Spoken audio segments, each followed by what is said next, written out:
hustling, hustling, hustling, hustling, hustling. Every day I'm hustling, every day I'm hustling, every day I'm hustling. Qual é, pessoal? Aqui é o Ryan Santos e bem-vindo a mais um episódio do podcast Mundo Ryan.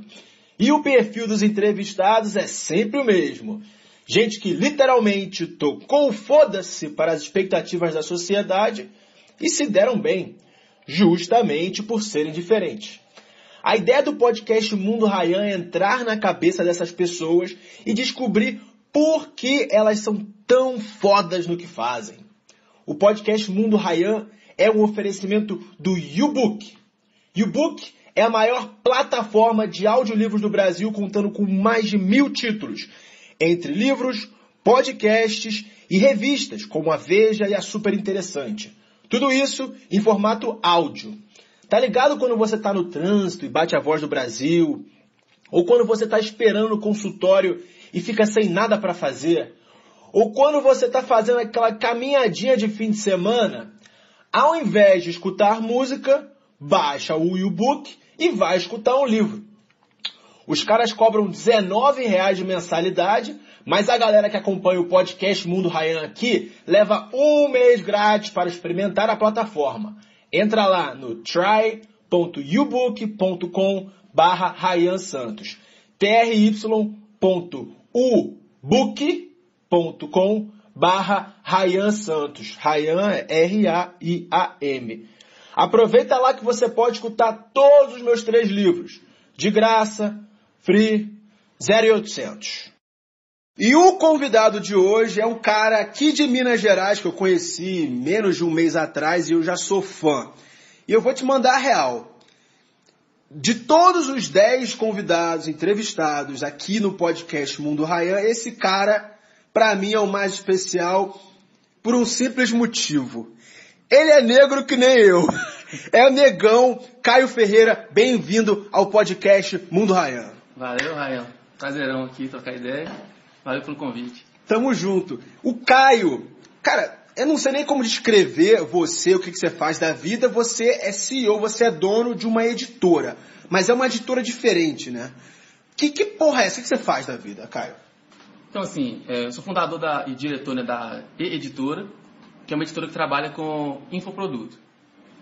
Aí eu até faço muita analogia com a editora normal para poder explicar o que a gente faz, porque meu pai e minha mãe até hoje têm dificuldade de entender. Eu não entendo ainda. Pois é, então, é o seguinte, as editoras trabalham com livros. Elas pegam um especialista em um conteúdo, ele produz um conteúdo, e as editoras assim, produzem, né, esse conteúdo em algum formato, no caso das editoras é o livro físico, e distribuem esses livros nas livrarias, né, que usam os canais que elas têm para conectar essa autoridade, esse conteúdo com a audiência desse cara. O que a gente faz é a mesma coisa, mas pensando num modelo, vou chamar de mais moderno, que seria trabalhar com infoproduto. Então a gente pega um especialista, né, cria um conteúdo com ele, e ao invés de fazer em livro, a gente faz em vídeo, e ao invés de distribuir nas livrarias, a gente distribui pela internet.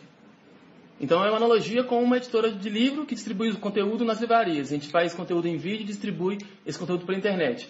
Que é uma visão que a gente tem lá na empresa de que a forma de consumir conteúdo mudou, a mídia de consumir conteúdo mudou e está mudando cada vez mais. Então, ao invés de ficar pensando em livro, a gente está pensando em vídeo e internet. E você acha, esse posicionamento seu tem a ver com uma ideia que você tem que os livros vão perder lugar para os cursos online, é isso? Então, eu não acho que os livros vão perder lugar para os cursos online, mas uma coisa é fato. As pessoas consomem conteúdo hoje diferente da maneira que elas consumiam antigamente. Então, uma coisa que você fala muito é a ideia da geração, né? O menino já nasceu com o Google. Mesmo quem não nasceu com o Google, ainda já mudou a forma de consumir conteúdo. Mas para o menino que nasceu com o Google, mudou ainda mais. Ele não pesquisou na Basta, ele pesquisou no Google. Pesquisa na Basta, não precisa perguntar a mãe, o pai, ou a avó, nem a professora, ele vai para o Google. Então, esse cara, ao invés dele fazer, quando ele quer aprender a, sei lá, fazer manutenção de computador, ele não vai fazer um curso técnico, ele vai para o Google. Então, ele não vai ler um artigo, ele vai para o YouTube pegar um vídeo. Vai pro YouTube. Então, aí são 2 pontos. O primeiro é essa mudança que as pessoas estão indo atrás de conteúdo. Elas não vão mais ir na livraria comprar livros sobre aquele assunto. Elas vão no Google e perguntam sobre aquilo ali. Elas não vão mais pensar em fazer um curso profissionalizante de 2 anos para aprender a fazer aquilo ali. Então, por isso que tem uma galera hoje saindo da faculdade, uma galera hoje que até defende a bandeira, né, de não estar na faculdade, porque a galera já está entendendo que para você aprender as coisas, você precisa querer aprender só, você não precisa de ter que seguir um currículo que alguém diz que é melhor para você.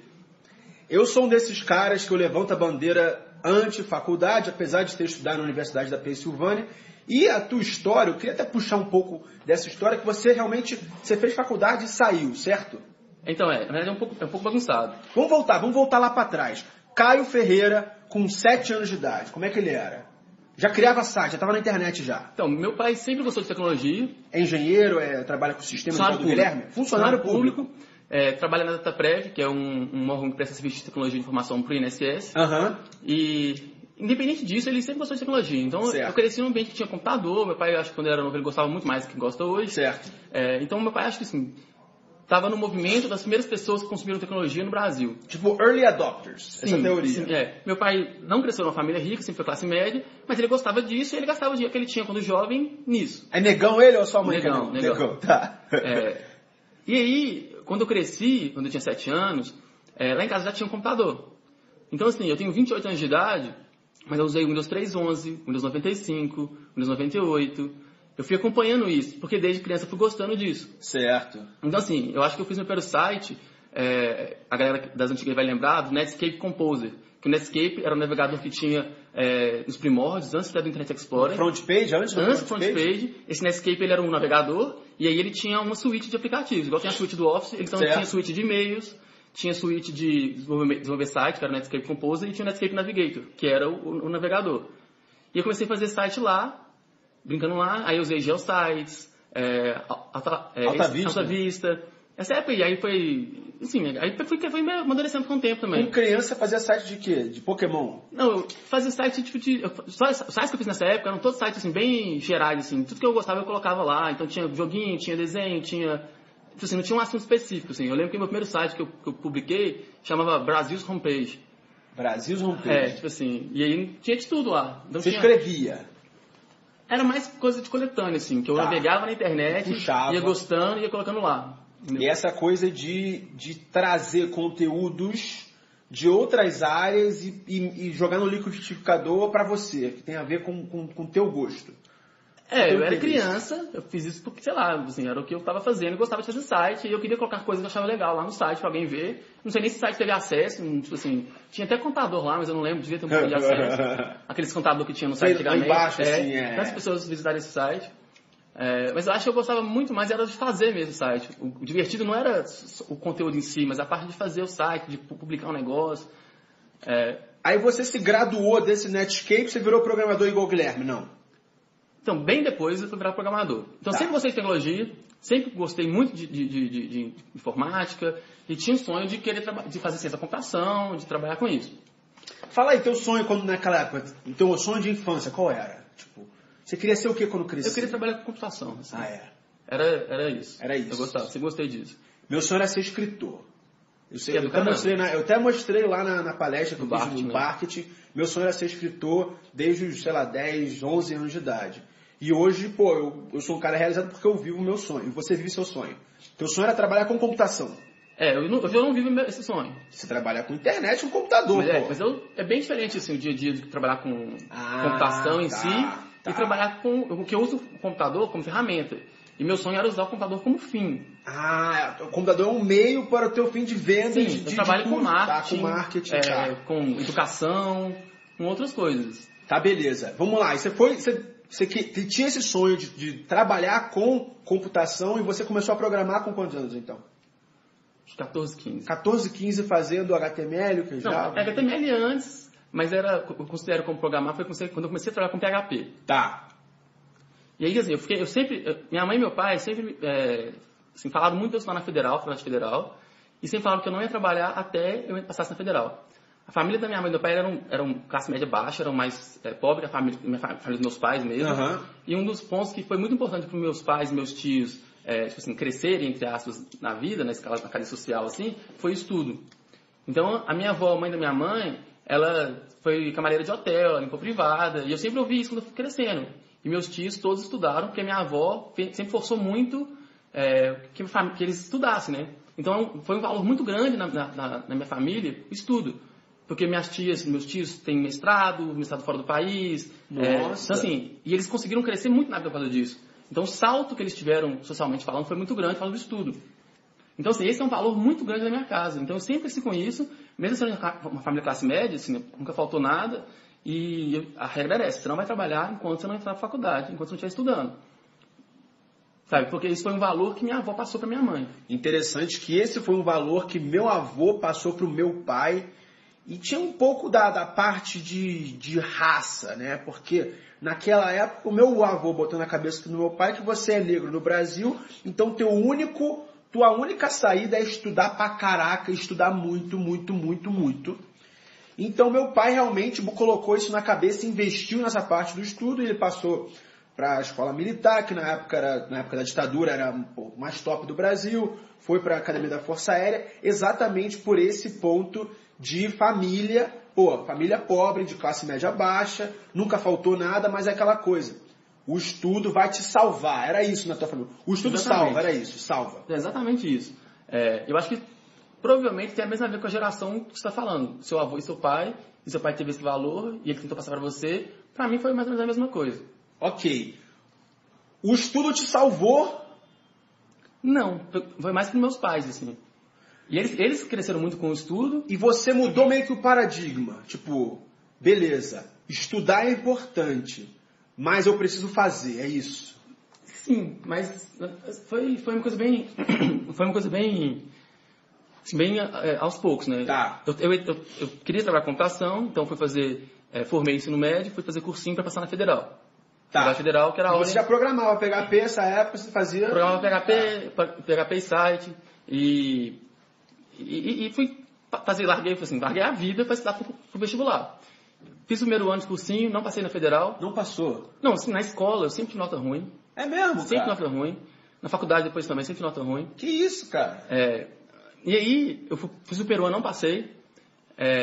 Fui pro segundo ano de cursinho, não passei. E aí, o que rolou? Eu fui pro terceiro ano de cursinho.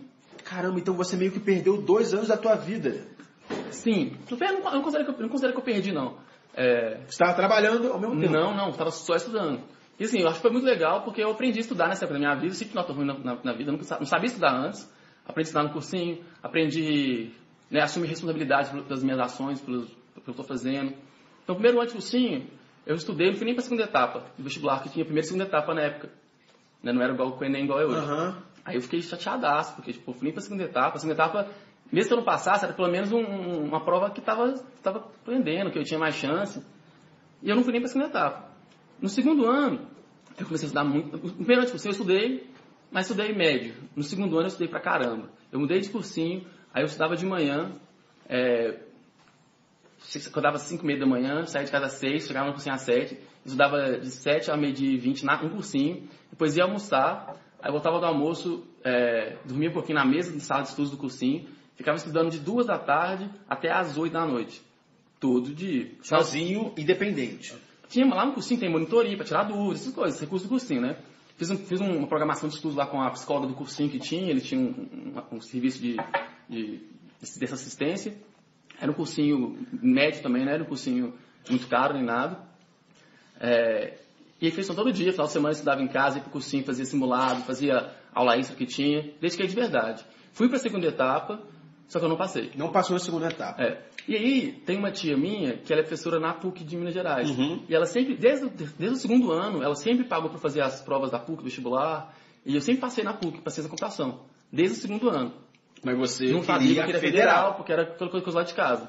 E aí, depois que eu tomei pau no segundo ano de cursinho, eu tinha passado na PUC, começou a rolar, vai pra PUC. A minha tia falou que pagava, porque na época para conseguir promoção não, desconto, bolsa na PUC, eu tinha que fazer o primeiro semestre, e depois eu tinha que...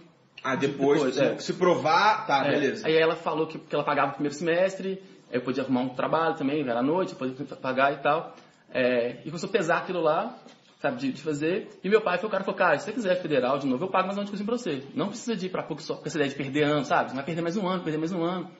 Lá em casa é legal que meus pais nunca tiveram essa mentalidade, assim, de perder ano. E aí foi legal porque eu voltei pro cursinho. E aí depois de um mês de aula, eu estava pegando pesado, já estudando pesado, eu fui chamado como excedente. Ah, do vestibular anterior, quer dizer... Vestibular anterior. Esse da segunda fase você não passou, você foi chamado, então. Sim, eu fui chamado como excedente, e aí eu fui pra aula. Assim, então eu fui pra aula segunda-feira de manhã, cheguei em casa à noite, tinha a carta da faculdade, na terça-feira de manhã eu fui pra faculdade, matriculei, terça-feira de tarde já tava com aula, tava assistindo aula. Caraca, que top. Cara, mano, eu nunca... Do jeito que você é hoje em dia, eu nunca iria adivinhar que você já foi vagabundo, Caio. Eu sou vagabundo. Só que, porque, assim, vagabundo é... Vagabundo de tirar nota ruim, de não estudar, de ficar... Não, mas porque assim, vagabundo resume muita coisa, né? Então, assim, eu sempre sou vagabundo, fui vagabundo, tipo assim, mas eu sei dedicar e correr atrás das coisas que eu quero. Independente de ser vagabundo. Você é um vagabundo determinado. Sim. Um vagabundo com objetivo concreto e com deadline. Sim, eu tento ser. Eu me esforço cada vez mais para ser menos vagabundo, mas tá no sangue. Tamo junto, irmão. Aí você entrou na Federal para fazer... Engenharia de computação. Engenharia de computação. Isso. E aí eu comecei, vou trabalhar. É top. Aqui em Minas é top. É um dos cursos mais top do Brasil, né? Não sei, mas é bom, velho. Essa parada de Vale do Silício brasileiro... Aqui é um lugar legal disso, né? Polo, aí dizem que é por causa do setor de computação da UFMG. Eu fiz um Cefet. Ah, tá. Federal é Cefet, tá. Mas comecei a fazer lá, e aí queria começar a trabalhar. Porque era agora a hora que eu tinha licença, né, entre aspas, dos meus pais para começar a trabalhar. Tá. Tava na faculdade. Aí eu cheguei na faculdade, cheguei um pouquinho atrasado. Falei, porra, eu quero ralar, eu preciso de dinheiro, eu queria fazer um intercâmbio, eu não falava inglês, eu queria muito falar inglês, queria ir pra fora. Tava com 20 anos de idade. E falei assim, eu preciso fazer estágio. Pensei em primeiro estágio. E aí tinha uma menina que trabalhava em uns laboratórios lá do Cefet, que eu conheci ela no cursinho. Porque ela já fazia engenharia elétrica, mas ela estava querendo fazer vestibular para engenharia química. Então no cursinho da segunda etapa, ela estava lá estudando, eu conheci ela. Chegou lá, tal, beleza. Como é que você faz para conseguir estágio aqui? Ela falou assim, olha, eu fiz estágio voluntário aqui primeiro, porque eu tinha que formar um curso técnico. E eu pedi para fazer estágio voluntário, que eu não estava conseguindo estágio. E aí depois, quando rolou a vaga de estágio, eles me contrataram. Eu falei, beleza, assim que eu vou fazer. Fui lá, cheguei com o chefe do laboratório e falei, quero fazer estágio voluntário aqui. Trabalhar de graça. Porque eu quero fazer estágio depois remunerado, e eu vou aprendendo de uma vez as coisas e tal, com aquela ideia de quando sair uma vaga, se eu estiver fazendo um bom trabalho, lógico que sou eu. E aí minha aula era de tarde, de 1 às 6h30, e depois eu ia para esse laboratório, que era na faculdade mesmo, e ficava lá até 9h30, 10 horas da noite, todo santo dia.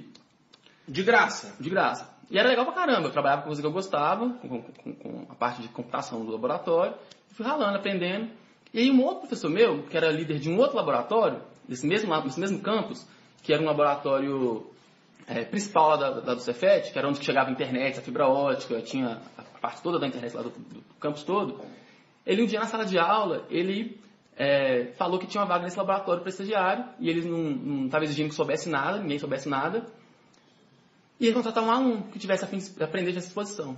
Você já estava lá dentro. Era um laboratório diferente, né? Uhum. Só que o seguinte, eu matei a aula esse dia. Não vi o professor falar isso na sala de aula. No dia que ele foi chegar para falar, pessoal, selecionei tal aluno para fazer a vaga lá no CCC. Falei, que é isso? Aí a pessoa vai falar, não, que ele falou que selecionava. Eu matei a aula o dia que ele falou isso. Você matou mesmo ou você falou tudo? Não, matei a aula. Você matou? Matei a aula. Puta que pariu. Você viu que eu falei que eu era vagabundo. Aí eu falei com ele, não, professor, eu não sabia disso e tal. Ele, se matou a aula, tá vendo? Eu falei, professor, eu tô fazendo estágio lá no DGO, que era o outro laboratório, voluntário, todo dia de noite.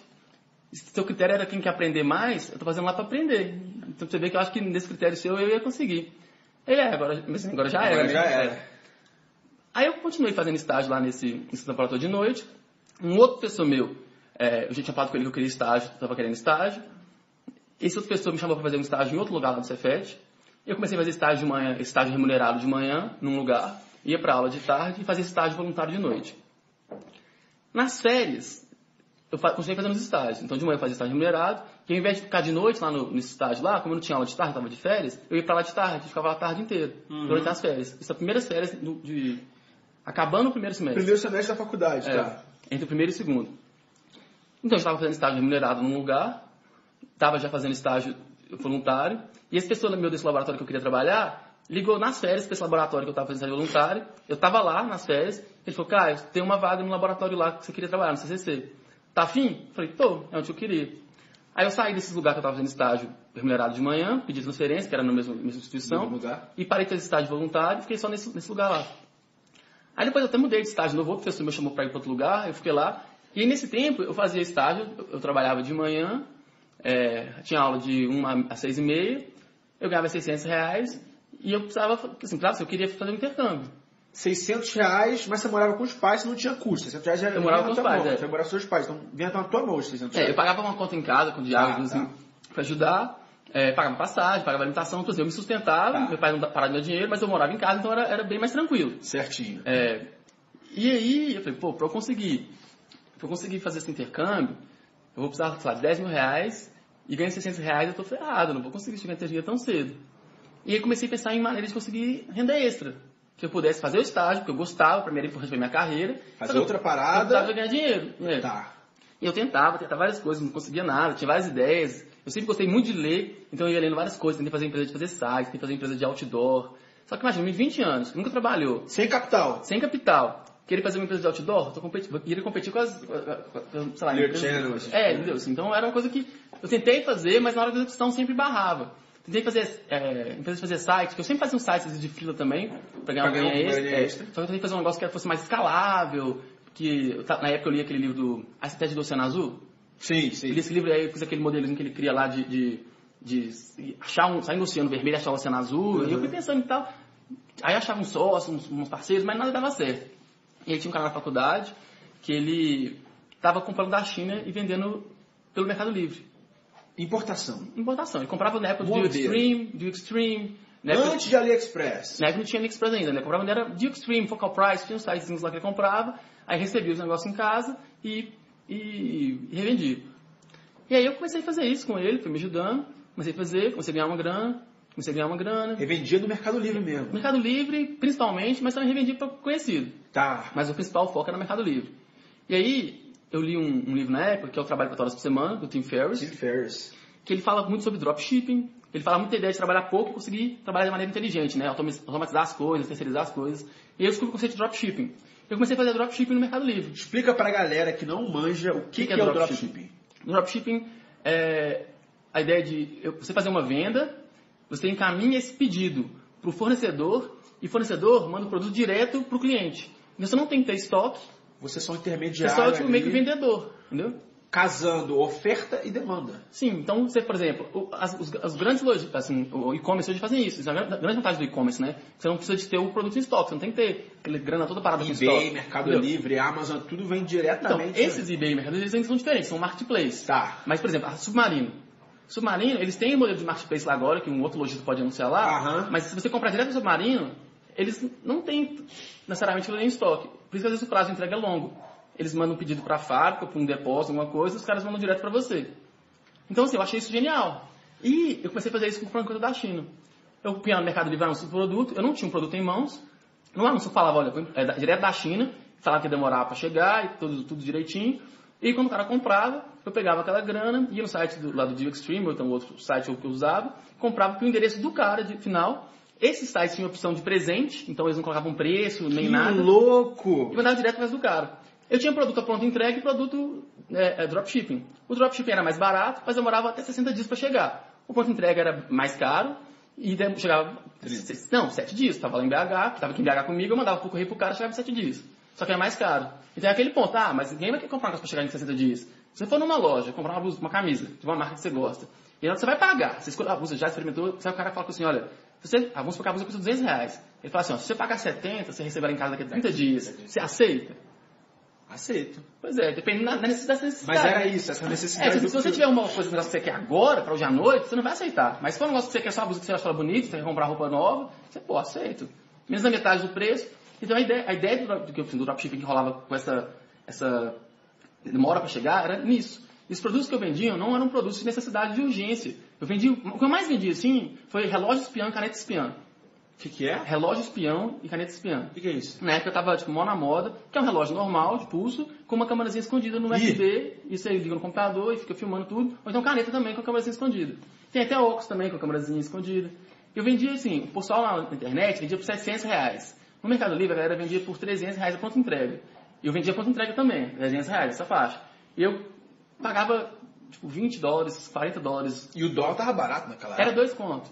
Então, assim, eu pegava o negócio a R$200, 170, sendo que eu pagava 80, 90, e pro cara receber daqui a 40, 60 dias, eu ganhava 100 conto por venda, sem ter o produto em estoque, só com o anúncio no Mercado Livre, entendeu? E aí meu trabalho era o quê? Além de vender, tirar as dúvidas todas, fazer um bom anúncio, era um ponto muito importante, era eu prestar um suporte muito próximo pro cara nesse tempo, porque demorava a chegar, e o cara tinha medo de receber o produto, entendeu? O problema da China, o negócio demora a chegar e tal.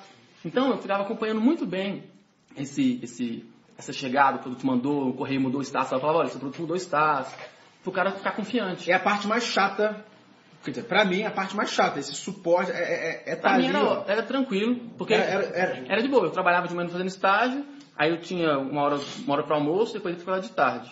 E aí nesse tempo, o que eu fazia?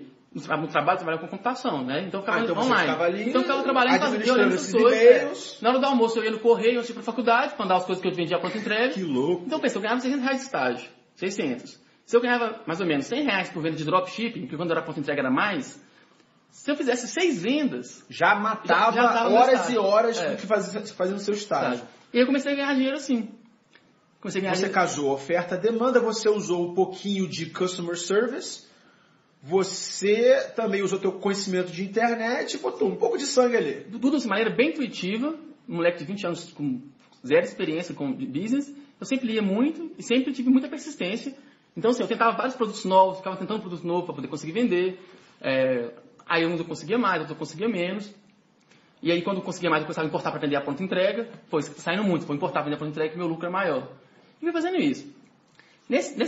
Junto com tudo isso aí, meus amigos, Caio, o que você está fazendo? Né? Tipo assim, o que você está fazendo? E eu sempre fui de boa de ensinar, sempre compartilhei, tem vários casos. Não, mas isso aí é algo que eu pergunto aqui pra galera aqui de casa, a galera do marketing digital. Pô, cara, o que eu devia falar com o Caio aqui na entrevista? Pô, o Caio é o cara que tá sempre ensinando, tá sempre ajudando as pessoas sem nada em troca. O Caio tá ali, ó, e ele é muito aberto para ensinar e mostrar. E o conhecimento hoje em dia, tipo, a pessoa top hoje em dia não é aquela que tem informação e segura para ela mesma. É a pessoa que compartilha. E os caras aqui, antes de eu te contar, pô, não, vai para Minas e fala com esse cara Caio, porque ele é assim. Então o que você falou agora, pô, já matou muita coisa. Desde sempre, minha cabeça sempre foi assim, sei lá, pra mim nunca fez sentido eu esconder as coisas. Esconder as coisas, a informação, eu tô me dando bem aqui, eu não vou falar pra pessoa ali, porque... Assim, acho que coisa minha mesmo, sei lá, dos meus valores, minhas crenças que eu fui desenvolvendo durante a minha vida, sempre assim, vou compartilhar um acho do outro, assim, sabe, eu não sei, se ele aprender, se ele melhorar, ele também vai me ajudar, é uma troca, sei lá. Sempre foi bem natural de mim, assim, querer compartilhar, querer trocar as ideias, assim. E aí, junto disso, tem um outro cara, um Lourenço, que é um amigo que eu conheci da internet, nem conheci ele pessoalmente na época, só de fórum. Ele tinha feito um negócio que ele estava ganhando R$4.000 passivamente por mês. E ele não contava pra ninguém o que ele estava fazendo, ele estava com medo da galera copiar. Mas aí eu conversando com ele e tal, ele foi dando ideia do livro, 4 horas por semana. E 4 Hour Work. Galera, o livro que mudou minha vida, mudou a vida do Caio, trabalho 4 horas por semana, The 4 Hour Work Week de Tim Ferriss. Que foi o Lourenço que indicou pra eu ler. Eu li esse livro e aí, né, eu falei lá da ideia do dropshipping, e uma das coisas que o livro fala é a ideia de vender informação. Que ele não fala de vender infoproduto em si, mas vender infoproduto é meio que a evolução do que o livro fala. Então, nessa ideia de que estava tentando vários negócios, né, porque eu importava, eu também estava tentando outros negócios, porque eu queria juntar dinheiro para fazer meu intercâmbio. E aí a galera, aí juntou essa ideia, né, de vender informação, com a ideia dessa demanda do pessoal querendo saber o que eu estava fazendo, falando que eu estava ganhando muito dinheiro, que eu estava assustado, cara, de onde está vindo esse dinheiro? Meus pais, né, meus amigos, todo mundo ficava assim, o que é isso que você está fazendo? Porque você sustenta... Como é que ele sabia que estava ganhando dinheiro? Você estava... Então, você ostentava, você comprava carro, o que você fazia? Então, a maior parte do tempo, eu nunca fui de ostentar com roupa, com carro. Hoje em dia, meu carro é um Palio. Ah, para. Não, para. É um Palio. Para. Antes de eu andar de Palio, eu andava de Celta. Não, você é presidente da editora, com tanto produto... Não, você tem um Palio. Tem, pra mim tá ótimo. Tipo assim, eu estou muito feliz com o meu carro, inclusive. Aí o ponto é, eu nunca podia ostentar muito, mas eu sempre gastei dinheiro com experiência, assim. Então, de sair pra lugar, não pra balada cara, mas assim, de viajar... de ir num restaurante uma coisa que eu gasto dinheiro assim é com comida. Eu gosto de comer bem. Mano, 2 coisas que eu não mendigo. Eu sou mão de vaca para várias coisas. Eu não mendigo comida e conhecimento. Se tal curso custa, sei lá, 3 mil, eu vou lá e pago. Comida. Ah, não, pá. É coisa do T. Harv Eker, Segredos da Mente Milionária. Comida e conhecimento eu não mendigo. O resto eu posso economizar um dinheiro aqui e economizar um dinheiro ali. Você falou agora de comida, eu falei, pô, sensacional. Comida, tá. E assim, acho que foi bem nisso, assim. Outra coisa que na época eu comecei a ganhar dinheiro, eu comprei logo, foi um iPhone. Então, tipo, eu comprei iPhone 3, na época era caro pra caramba. Aí a galera já viu, pô, o cara tá com dinheiro. Então, eu também sempre falava com o pessoal que eu tava fazendo, que eu sempre compartilhei. Verdade, então o pessoal ia ver o que tá fazendo porque eu falava, tipo assim. Meus amigos, não é assim, eu tô fazendo R$1.000 a mais por mês. Não era isso, mas, porra, velho, olha o que eu tô fazendo, que legal, tô vendendo assim e tal. Tô fazendo R$1.000, assim. Era meio que de, olha o que eu tô fazendo, olha o que eu tô ganhando. Faz também, porra. Não, cara, o Guilherme Peterson, que eu entrevistei ele no 7º, 8º podcast da série, ele também é assim, ele não, aqui ó, tô fazendo isso aqui, ó, mostra aqui, faz também você aqui. E apareceu 2 malucos aqui, amigo deles, e começou a andar com a gente, os moleques estão ganhando dinheiro também já. Essa coisa. Então, assim, aí como eu sempre tive isso, o pessoal começou a fazer também, vários caras foram fazendo. E aí eu comecei a vender o curso de importação da China, que era o que eu estava fazendo, e eu comecei a ensinar. Por vídeo? Na época era um e-book. Tá, era um e-book. Eu fiz um e-book. Então você é escritor desde os 20 anos de idade. Né? Tamo junto. E aí eu fui fazendo e-book e tal, e aí eu consegui juntar a grana que eu queria fazer para fazer um intercâmbio, fui morar na Irlanda, fiquei quase um ano na Irlanda estudando inglês. Aí foi aí que eu comecei a gastar mais dinheiro, porque eu gastava em euro, estava viajei pra caramba, conheci mais de 30 países na Europa, e aí eu torrei mais grana com isso. Aí, pra ir pra lá, eu tranquei a faculdade, né? Só que antes disso, minhas nossas faculdades eram muito ruins, e eu tava assim, pô, desse jeito eu não vou sair da faculdade, porque ou eu estudo, ou então eu nunca vou formar, eu vou ficar gastando meu tempo. E aí, o que eu falei? Eu vou voltar... Você reprovava a matéria? Pra caramba. Eu fiz cálculo, eu fiz para engenharia de computação, né? Eu fiz cálculo 2, 4 vezes. Puta que pariu. Fiz arquitetura de computadores 3 vezes. Várias matérias eu fiz várias vezes assim. Eu falei, eu vou voltar e vou estudar, porque senão eu vou largar a faculdade e eu não tô a fim de formar. Assim, pra mim sempre foi um valor muito forte de casa, né? Como eu tinha falado, muito enraizado que eu tenho que formar. Mas é aquela coisa, o ser humano, ele estuda pra ganhar dinheiro depois. Você estava ganhando dinheiro... Não, mas o ser humano não estuda só pra ganhar dinheiro depois. Ele estuda porque é um valor dele. Certo. Ele tem um diploma, tá formado, é um valor. E aí, por isso que eu queria formar. Aí você já tinha dinheiro, mas era o seu valor, era ter aquele pedaço de papel formado. Sim, que eu vim de casa de família, tá. Eu voltei da Irlanda e minhas notas não melhoraram, não comecei a estudar. Aí eu falei assim, eu vou mudar para administração. Vou mudar para administração, porque aí, fazendo administração, tem a ver já com o que eu quero fazer, de empreender e tal. Fui falar com meus pais, com meus amigos, falando, cara, isso é louco, engenharia é um negócio muito melhor, engenharia. Depois você faz uma pós, um MBA, tipo assim, engenharia é um negócio blá, blá, blá. E eu não mudei. E minha nota não estava boa, e eu queria fazer outro intercâmbio. Foi muito caramba o primeiro intercâmbio.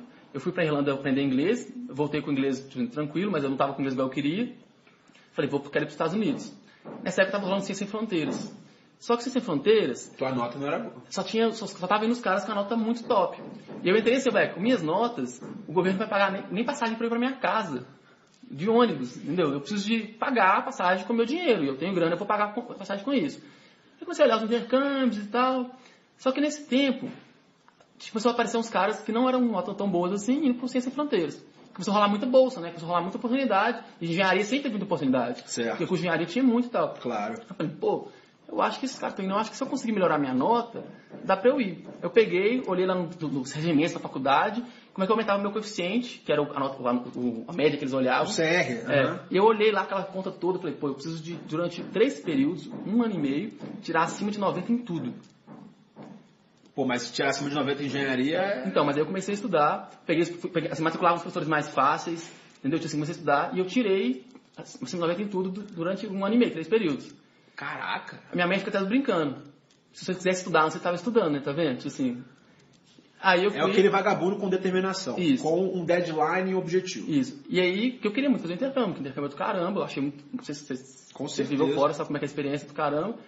E aí eu queria ir para os Estados Unidos. E aí no semestre que eu ia fazer o Sem Fronteiras, que eu nem fiquei me inscrever para o Sem Fronteiras, chegou um professor na sala de aula e falou assim, tá rolando o Cefet tem uma parceria com um programa de intercâmbio na França. Esse ano ninguém se inscreveu, tá todo mundo querendo ser Sem Fronteiras, porque a bolsa Sem Fronteiras é melhor, você vai para as faculdades legais. Só que esse programa lá, você fica 1 ano lá e você tem um diploma lá, de bacharel, não de engenharia, bacharel em redes e telecomunicações. As aulas são em inglês.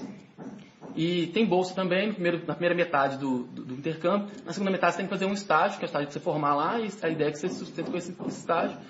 E como ninguém se inscreveu, acabou o edital, a gente vai fazer um edital acelerado para poder mandar alguém para manter essa parceria, que já é antiga e tal. Aí eu falei assim, pô, esse negócio, pessoa, tô a fim de ir. Caiu no teu colo, assim, caiu no teu colo. Porque eu pensei, pô, lá vai rolar o diploma. Eu queria muito os Estados Unidos, porque eu gosto dos Estados Unidos, porque na verdade, mais é para dar língua inglesa, eu queria falar pra melhorar meu inglês. Eu prefiro a Europa. Mas eu tinha morado na Europa, né? Tá, então, verdade. Eu prefiro a Europa porque eu já morei muito tempo nos Estados Unidos, Aí eu falei, pô, quero ir pros Estados Unidos e tal. Aí rolou essa oportunidade. Eu falei assim, eu quero mais Ciência Sem Fronteiras. Mas primeiro, Ciência Sem Fronteiras não é garantido. Eu ia ter que me inscrever e ia ver que ia rolar. Eu já tinha feito o TOEFL, por causa do Ciência Sem Fronteiras, que eu tinha nota de TOEFL já no corte. Meu coeficiente tinha aumentado para Ciência Sem Fronteiras, então já pedi um coeficiente mínimo para poder conseguir ir. Eu falei, vou me inscrever nesse negócio aí, se eu fosse rolar Ciência Sem Fronteiras, eu vou Ciência Sem Fronteiras, porque lá eu vou ter o diploma. Eu não estava afim de ir para a França, eu queria ir para os Estados Unidos, mas eu falei, vou ter o diploma e vou ficar morando lá 1 ano. Então, estudo francês, vou aprender francês pelo menos. Então, assim, um diploma e uma língua a mais... Bien sûr, monsieur. Tá bien. Falei, beleza. Aí eu fui, rapidão, 1 mês, fui para a França. Foi 1 mês, assim, foi muito rápido isso. Cara, aconteceu rapidão. E aí, no começo eu comecei a me inscrever para esse processo, eu me queria ir nos Estados Unidos, mas depois eu falei assim, pô... No começo eu comecei a gostar da França, sabe? Fui pra França, cheguei na França, foi de qual cidade? Grenoble. Sudoeste, perto dos Alpes franceses, perto de onde o Schumacher machucou no esqui. Ele ficou lá em Grenoble, no hospital de Grenoble. É ali perto de Genebra, Lyon. Pertinho de Lyon, pertinho de Lyon. Tô ligado. E aí, Aí eu fui pra França, eu lá fui fazer faculdade, então era um negócio bem legal, e viagem de universitário fora, foi uma experiência do caramba. Viver com a galera do Erasmus também, que é uma experiência do caramba, você viu isso lá. Pô, ainda mais negão. Não, show de bola. Vai lá. E aí foi super bacana. Acabou meu intercâmbio lá, eu formei, peguei o diploma da faculdade da França lá, de bacharel, de redes de telecomunicações, não engenharia. E eu fiquei lá mais tempo. Meu francês estava meio ruim, eu estudei francês lá ainda, tinha uma... Você ficou por fora, tá? Você estudou francês por fora. Mas você estava ganhando dinheiro nessa época já? Tava, com meus negócios continuaram. Com teus negócios digitais, tipo, teus cursos, teus e-books, teus livros. Continuei fazendo isso, eu tinha umas pessoas que trabalhavam comigo, todo mundo trabalhava em casa, eu trabalhava em casa. Eu ia fazendo isso, tanto na Irlanda, quanto depois que eu voltei pro Brasil. Então você tinha essa liberdade de estar lá, com a grana caindo. Sim, de trabalhar, de viajar. Aquela coisa do Tim Ferriss mesmo, você tipo aquilo automatizava a receita de um lado e ia viver tuas paixões do outro. Eu sempre trabalhei muito. Tá. Assim, nunca... Algumas fases, principalmente nos intercâmbios, eu curti mais do que trabalhei. Então, por exemplo, fazendo faculdade, eu tinha que formar, tinha prova, era pesado, não era só maravilha.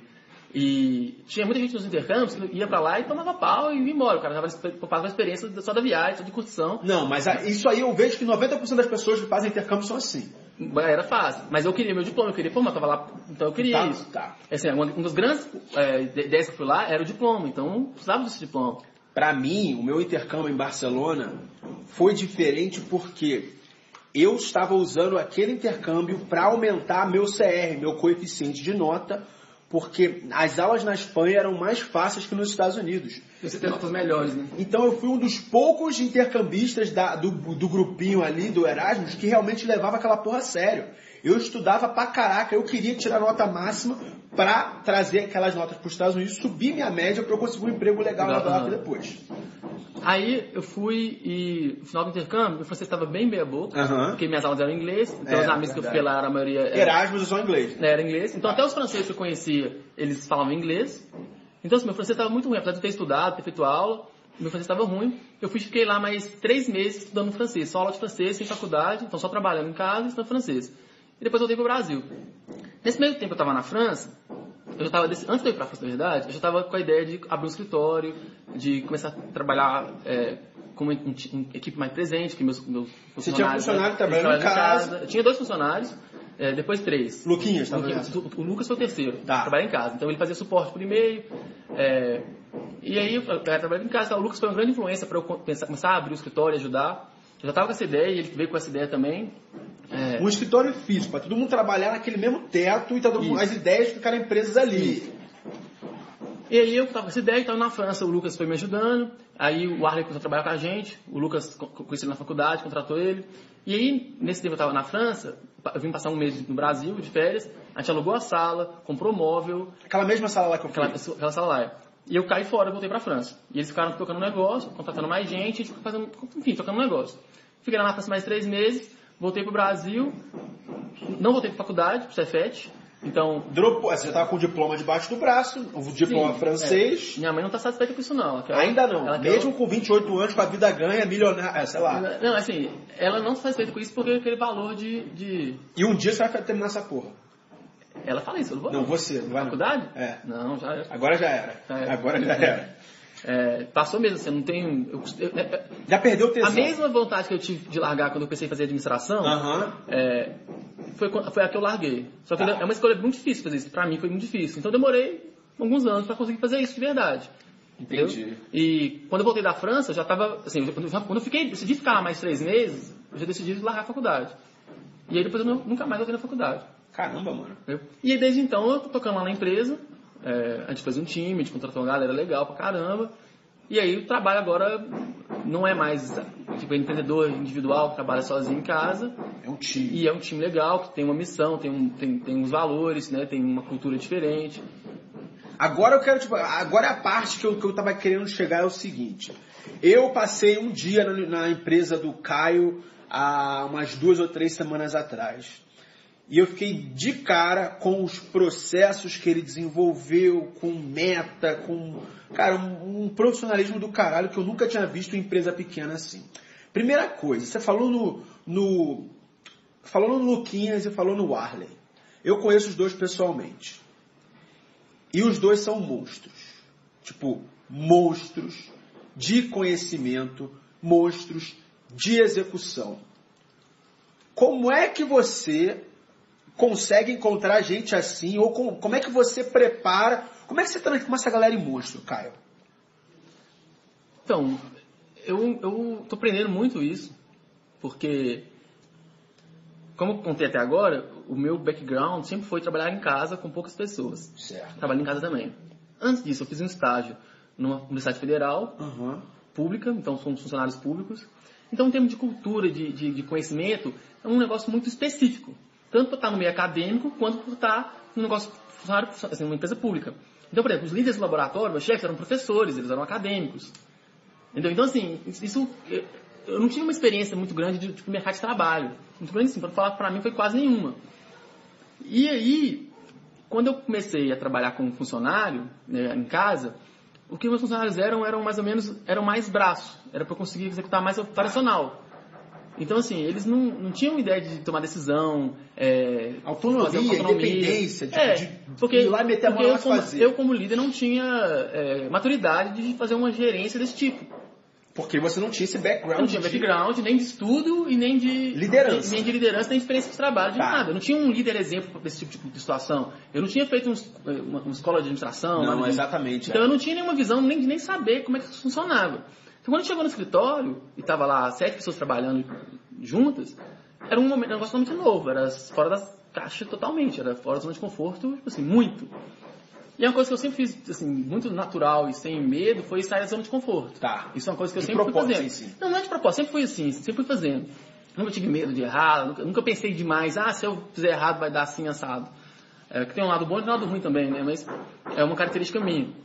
E aí eu estava num ambiente lá que estava 7 pessoas, eles não tinham conhecimento de marketing digital avançado, alguns básicos, e estava com várias ideias, extremamente imaturo, né, nesse tempo de gestão, algum conhecimento de marketing digital, mas foi um puta desafio, uma puta fase difícil de conseguir fazer as coisas acontecer, porque a gente não conseguia, a gente tinha muitos planos, muitas ideias, mas na hora de executar, as coisas não saíam, não saía legal, quando saía atrasado, não vendia, não dava resultado, e aí, a gente está nesse processo, tem 2 anos que isso aconteceu até hoje, que é melhorar isso, conseguir executar. Eu comecei a estudar pra caramba, fui ler o que eu estava sentindo que era a minha deficiência, que é a parte de gestão, de liderança, de execução. Aí você começou a ler o quê? Fui procurar livro de administração. Cultura corporativa? Menos. Cultura corporativa, que é a grande diferença pra mim é o João do Hotmart. João do Hotmart. Que é o CEO do Hotmart. Né? O Hotmart, eles têm uma cultura muito, muito legal. A galera lá investe a camisa e é um ambiente que parece que é bem legal de trabalhar. Conheço muita gente de lá, que acompanhou o Hotmart crescer. Vocês cresceram juntos, é verdade. Então, é uma grande influência. O João é muito bom e eles fazem as coisas muito legais lá. E eu acho que a minha principal fonte de absorver a ideia de cultura é do Hotmart. Mas eu fui estudar coisas de administração, desde autores mais clássicos até, sei lá, coisas variadas, assim. Fui seguindo o que eu precisava. Então, uma coisa que eu sempre defendo muito é a ideia de ler muito. Tem uma frase que eu falo que não falo não, alguém fala aí que eu repito que eu acho muito legal, que a diferença entre o analfabeto e de quem não lê é zero. Acho isso do caramba. Vamos voltar. A diferença entre o alfabeto... O analfabeto. Ele, o analfabeto e quem não lê é zero. E eu acho muito pesado, é muito forte. E outra coisa que eu prego muito é de ler certo. Não adianta ler muito, você tem que ler certo. Tipo assim, então você é uma pessoa que só lê livro de ficção, romance, pô, legal, é entretenimento. Você está se divertindo e eu acho legal pra caramba, você vai ler, vai se divertir. Você pode ler sobre seus hobbies, se você gosta de vinho, você vai ler sobre vinho, se você gosta de café, você vai ler sobre café, se você gosta de esporte, vai ler sobre esporte. Bacana. Mas assim, eu acho que você tem que conseguir intercalar livros que vão te ajudar a chegar no seu objetivo. Esse é o momento que eu tô passando agora, é que no passado eu li livro pra caramba e eu fiquei meio bitolado porque eu lia pela quantidade e não pelo objetivo. Eu não lia com um propósito, eu vou ler esse livro porque eu quero chegar ali e implementar aquilo ali. Não, eu só lia e terminava, terminei, vou ler mais um. Pois é, então assim, eu tenho que escolher muito bem o que eu vou ler. Tá, entendi. Porque eu tenho uma lista de prioridades, tipo assim, porque, eu quero ler para algum objetivo. O que são as coisas que vão me ajudar mais agora a chegar onde eu quero? E eu vi uma que você deu uma de bibliotecário dentro do seu escritório. Porque tem vários livros tops lá de gestão de tudo e você botou uma cor diferente para cada categoria. Cada categoria. Porque como é uma coisa muito minha de ler muito, acaba que é uma coisa que eu estou trazendo para a cultura da empresa. Então assim, eu cobro muito a galera que tá lá a ler. Porque tem gente que não lê, não dá conta de ler. Tá. Beleza, cada um tem sua maneira de absorver conteúdo. Mas o negócio que eu cobro da galera, porque uma parada para mim é essencial, é você tem que conseguir aprender conteúdo de algum jeito. Então o Arley, por exemplo, ele ouve muito audiobook. Tamo junto, Arley. Até que ele falou lá quando eu estava te apresentando no marketing, que ele também escuta audiobook, entendeu? Que não é ler, né, e tal. É verdade, audiobook não é ler. Ele escuta muito audiobook. Pra ele é uma maneira que ele gosta de aprender. Eu já escutei audiobook, mas eu gosto mais de escutar podcast. Beleza, se você não lê nem escutar audiobook, pode escutar podcast. Às vezes é uma mídia mais dinâmica, coisa que você... Enfim, a gente tem que conseguir aprender de alguma maneira. Ou com outras pessoas, ou através de aula, ou através de leitura, ou através de audiobook, ou através de podcast, ou através de evento. A gente tem que aprender. As coisas, assim, a gente até consegue aprender só fazendo, só na prática. Certo. Mas o progresso é tão lento, que pode ser que você desista antes de acertar. Porque, tipo assim, aquela outra frase, né, que o pessoal fala, na vida o que importa é quando você aguenta apanhar, não pode ser bate. Porque se você tentar uma coisa, qualquer que seja o seu objetivo, para sempre, assim, por muito tempo, você vai conseguir uma hora. O desafio é conseguir alcançar esse objetivo antes que sua energia acabe. Esse é a porra do desafio. Você já leu O Alquimista, cara? Já quando eu tava no colégio, assim, até eu tava sério. Isso aí é a principal lição do Alquimista, né? Depois você lê de novo, agora com a cabeça que você tem. Com a cabeça que você tem hoje em dia, você vai ler O Alquimista e vai tomar vários tapas na cara. Eu li aquele livro assim, que a professora de literatura manda ler, sabe? Ah, mas isso aí eu nem prestava atenção. Eu lia porque eu lia. Eu li, mas eu não lembro, né? Tipo assim. Exatamente. Você vai ler. Eu tô com ele aqui, que é uma base de estudo pro meu próximo livro que tá saindo no sábado. Vou te dar aqui. Continua. Bacana. E aí, por isso que eu assim, acho que é essencial a gente ter essa cultura de aprender. Então, lá na empresa rola essa biblioteca, porque é um valor que eu tenho muito grande de aprender. Então, coloco muito livro lá, compro muito livro que às vezes eu não vou nem ler, mas o pessoal vai precisar, boto lá. Então, por exemplo, alguém vai precisar de fazer alguma coisa lá de marketing, de página de, sei lá, conversão. Eu vou comprar um livro que o pessoal, sempre livros orientados às nossas necessidades, que é essa ideia de ler para o que vai te gerar valor agora, para resolver o problema que você está enfrentando agora. Ou agora ou daqui a um tempo, mas... Tipo, você gosta de ler biografia? Gosto. Por quê? Te motiva? Por quê? Porque ler biografia é entretenimento. Pode ler entretenimento? Pode, não tem problema. Mas consiga alternar isso com leituras que vão te gerar valor para fazer o que você quer fazer. Tá. Entendeu? Ah, não gosto de ler livro técnico. Mas você aprende a parte técnica aonde? Em algum lugar você tem que aprender a parte técnica. Se você não gosta de ler disso, faça conscientemente, entendeu? E organize seu tempo, faça coisas para você poder aprender de outro jeito. Gosto de ver curso em vídeo, gosto de ver curso presencial, gosto de fazer com pessoas. Palestra, eu gosto muito. Então, assim, a gente tem que aprender de alguma forma. É isso, né? Da biblioteca lá da empresa é muito essa ideia. E assim, você botou vários livros com conteúdo direcionado às operações da sua empresa, os objetivos da sua empresa. Você contratou uma galera jovem, tipo, quantos anos tinha o Luquinhas quando ele começou a trabalhar contigo? O Lucas, sei lá, talvez 18, sim. E o Arley também, de 19, 20... O Arley tinha 18, 19 também. Você contratou basicamente crianças. O Fábio é 22, 23. Tem 22 agora, mas ele entrou com... A galera é uma empresa bem nova em geral. E você, assim, qual foi o maior, assim... Mano, é porque é o seguinte... Qualquer dono de empresa do mundo, quer dizer, do Brasil, tá, do mundo, foda-se, queria ter gente que nem o Fábio, o Luquinhas e o Arley na empresa, porque, como eu falei, são 3 caras que metem a cara. Qual seria o maior conselho do Caio Ferreira, o cara que, preparou esses leões, domou esses leões, para pessoas de RH, gestores de empresa, para motivar e botar o empregado, o colaborador, para realmente meter a cara? Então, eu sou criança nisso, né? Assim, eu tenho muito pouco tempo que eu tô trabalhando com criança, mas tem resultado, cara. Para de modéstia. Mas assim, se eu pudesse dar um conselho, na verdade eu acho que eu daria 2 conselhos. Fala. O primeiro conselho é selecionar por perfil, pelos valores das pessoas. Não pela habilidade técnica. Habilidade técnica. Não, você vê pelo perfil. As empresas em geral, elas contratam por habilidade técnica e elas demitem por comportamento. E demitem por comportamento. Então, assim, o primeiro passo é selecionar os valores, o perfil da pessoa. Porque habilidade você ensina, entendeu? Mas comportamento é mais difícil de mudar. Lógico que no mundo real, você não tem pessoa que tem um comportamento perfeito e nem a habilidade técnica perfeita. Então você vai ter que achar alguém para aquela função. Às vezes você precisa de alguém que vai ter resultado rápido. Então você vai contratar alguém que tem que ter habilidade técnica. Entendeu? Mas você tem que achar alguém com habilidade técnica que vai estar com perfil adequado aos seus valores, aos valores do seu negócio. Então você já foca está entrevistando gente, está procurando gente, você foca no perfil primeiro da pessoa. Passo é perfil. Primeiro corte, assim, tem currículo, depois é perfil. Entendeu? A Mari, que trabalha com a gente lá, que ela faz essa parte mais da seleção, o primeiro passo é o perfil. Tá. E aí ela contrata com o líder da pessoa, com quem vai trabalhar com ela. Algumas vezes sou eu, outras vezes não sou eu. E a gente vai olhar a habilidade técnica. Mas a parte de perfil, a Mari, que ela é especialista nisso, ela já faz esse filtro. E a segunda que você falou? A segunda assim, realmente ter o time com objetivo em comum. Assim.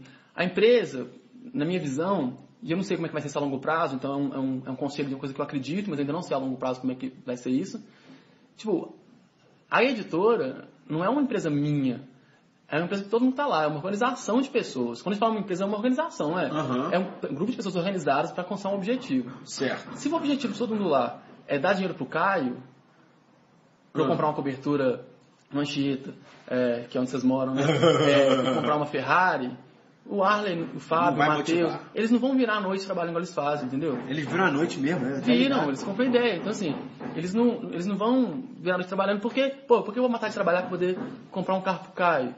E a real se eu quiser só comprar uma cobertura e quiser comprar uma Ferrari, eu não preciso de ter 10 pessoas trabalhando comigo. Eu faço isso com 3, com 2, faço sozinho. Tem grandes players no mercado de marketing digital e educação online hoje que fazem sozinhos. Que trabalham sozinhos. Eu trabalho sozinho, eu com muito pouca gente e faz dinheiro pra caramba. Entendeu? E os caras trabalham em casa, tipo assim, muito mais tranquila a rotina. E os caras fazem muito dinheiro. Podem morar na cobertura, podem comprar um carro top, podem viajar pro segundo ano. Pra fazer dinheiro, você não precisa de uma empresa.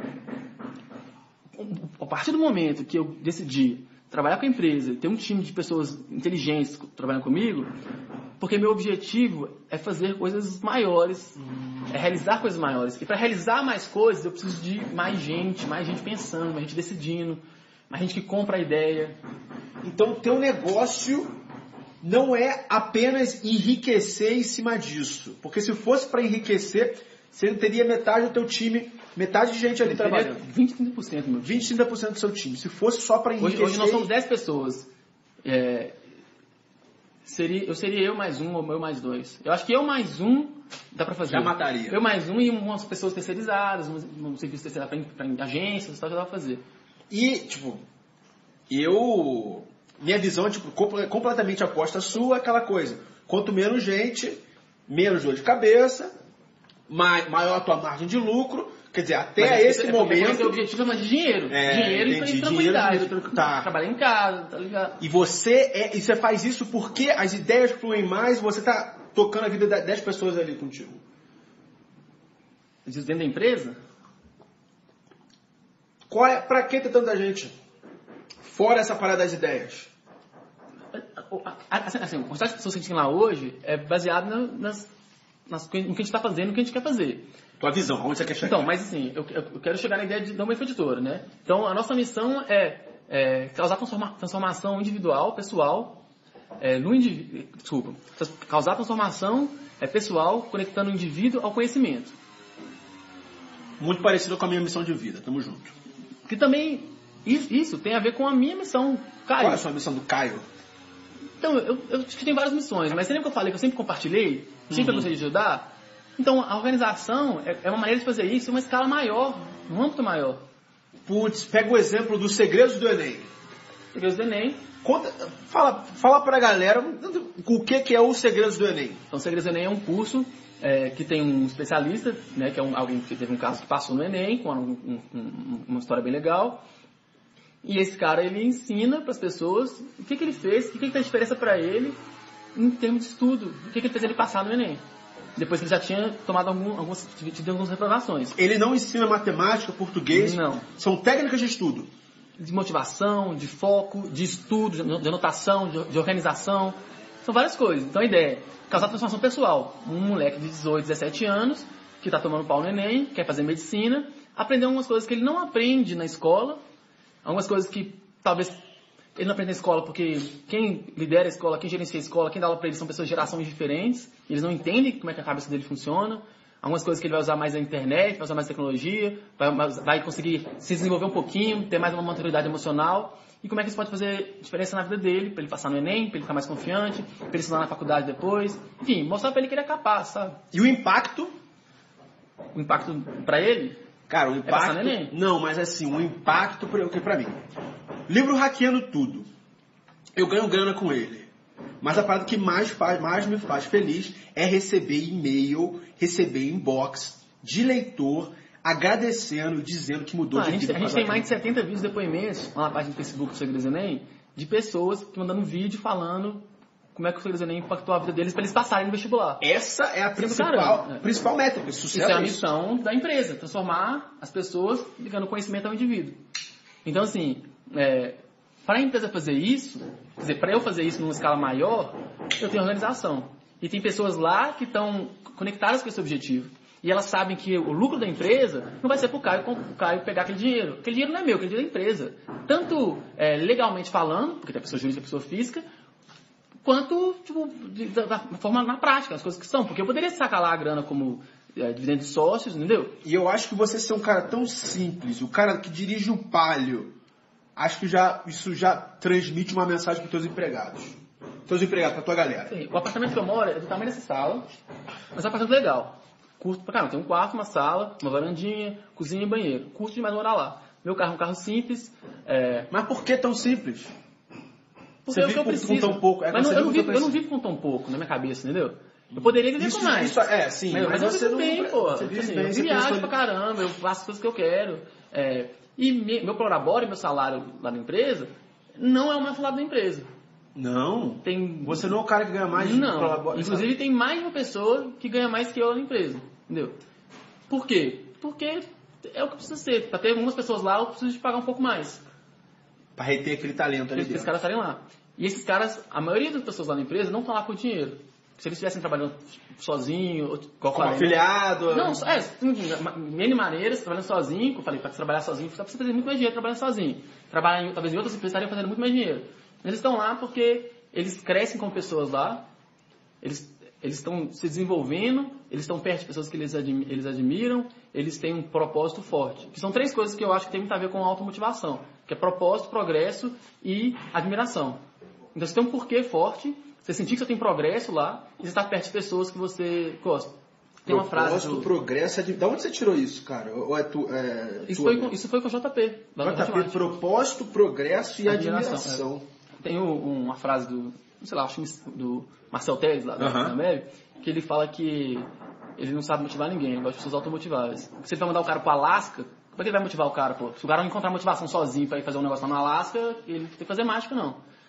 E eu já acho que, assim, eu concordo muito com essa ideia dele, mas eu vejo muito nessa ideia dessa automotivação nisso, nesses 3 pontos.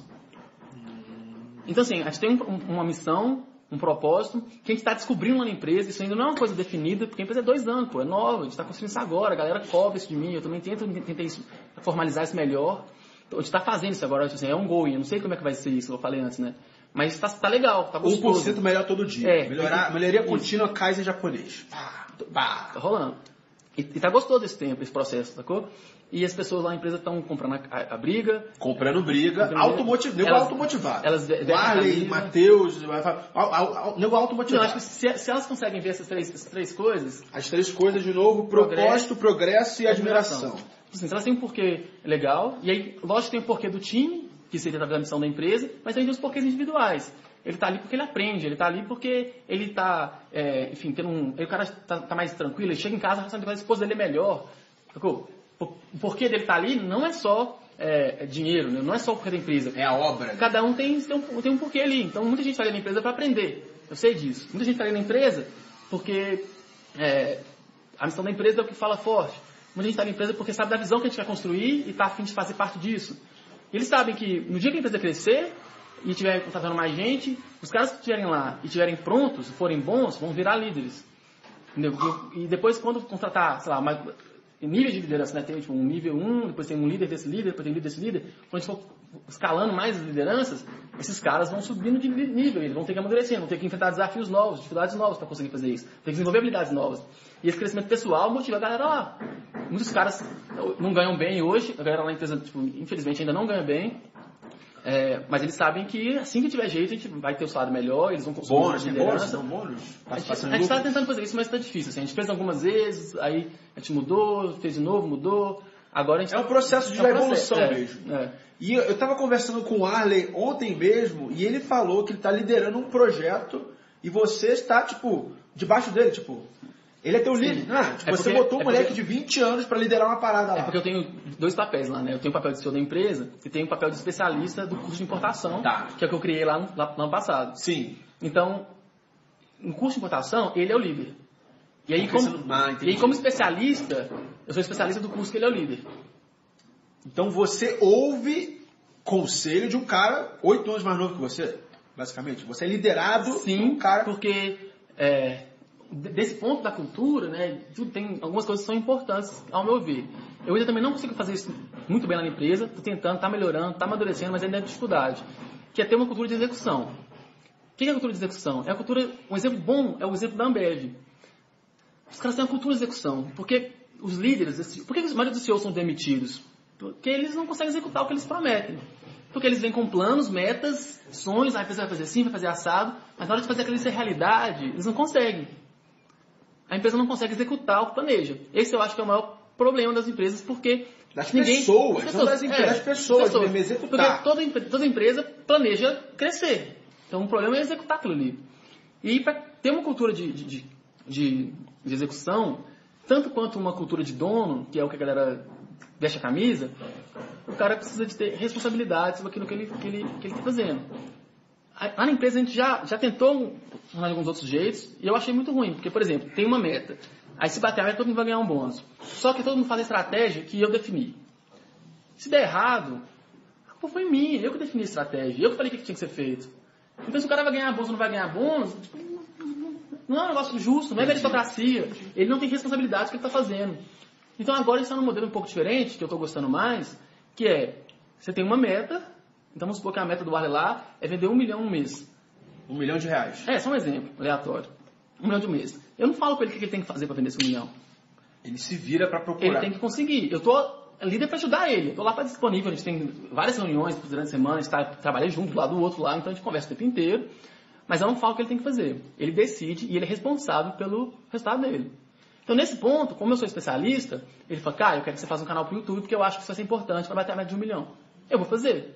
Porque se eu não fizer, eu vou estar atrapalhando ele bater o resultado que ele tem. Que ele é o líder desse projeto. Com a estratégia que ele criou. Isso o Arley ou qualquer outro líder. Qualquer pessoa lá na empresa. Entendeu? Tipo assim, então, dentro de critério de liderança, uma coisa que eu falei, comecei a estudar muito liderança, que era uma coisa que eu não sabia nada, eu fui entender algumas coisas sobre liderança. E fui entender que existem maneiras diferentes de você liderar pessoas em nível de maturidade técnica diferentes. Então, se eu tenho uma pessoa que é nova lá na empresa, eu não posso falar com ela assim, vai lá, bate essa meta de 1 milhão, tapinha nas costas e vai com Deus. Essa pessoa, ela não sabe aquele conteúdo, ela não sabe como é que faz aquilo ali. Eu preciso ser um pouco mais diretivo, falar, olha, faz assim, assim, assado. E eu não vou dar pra ela uma meta desse jeito. Entendeu? Depois, o segundo passo seria treinar a pessoa. Uma pessoa que já tem uma base já um pouco mais madura de saber fazer as coisas que eu falei para ela fazer, que eu ensinei ela a fazer. Eu vou começar a treinar ela a pensar, treinar ela a entender mais porquês.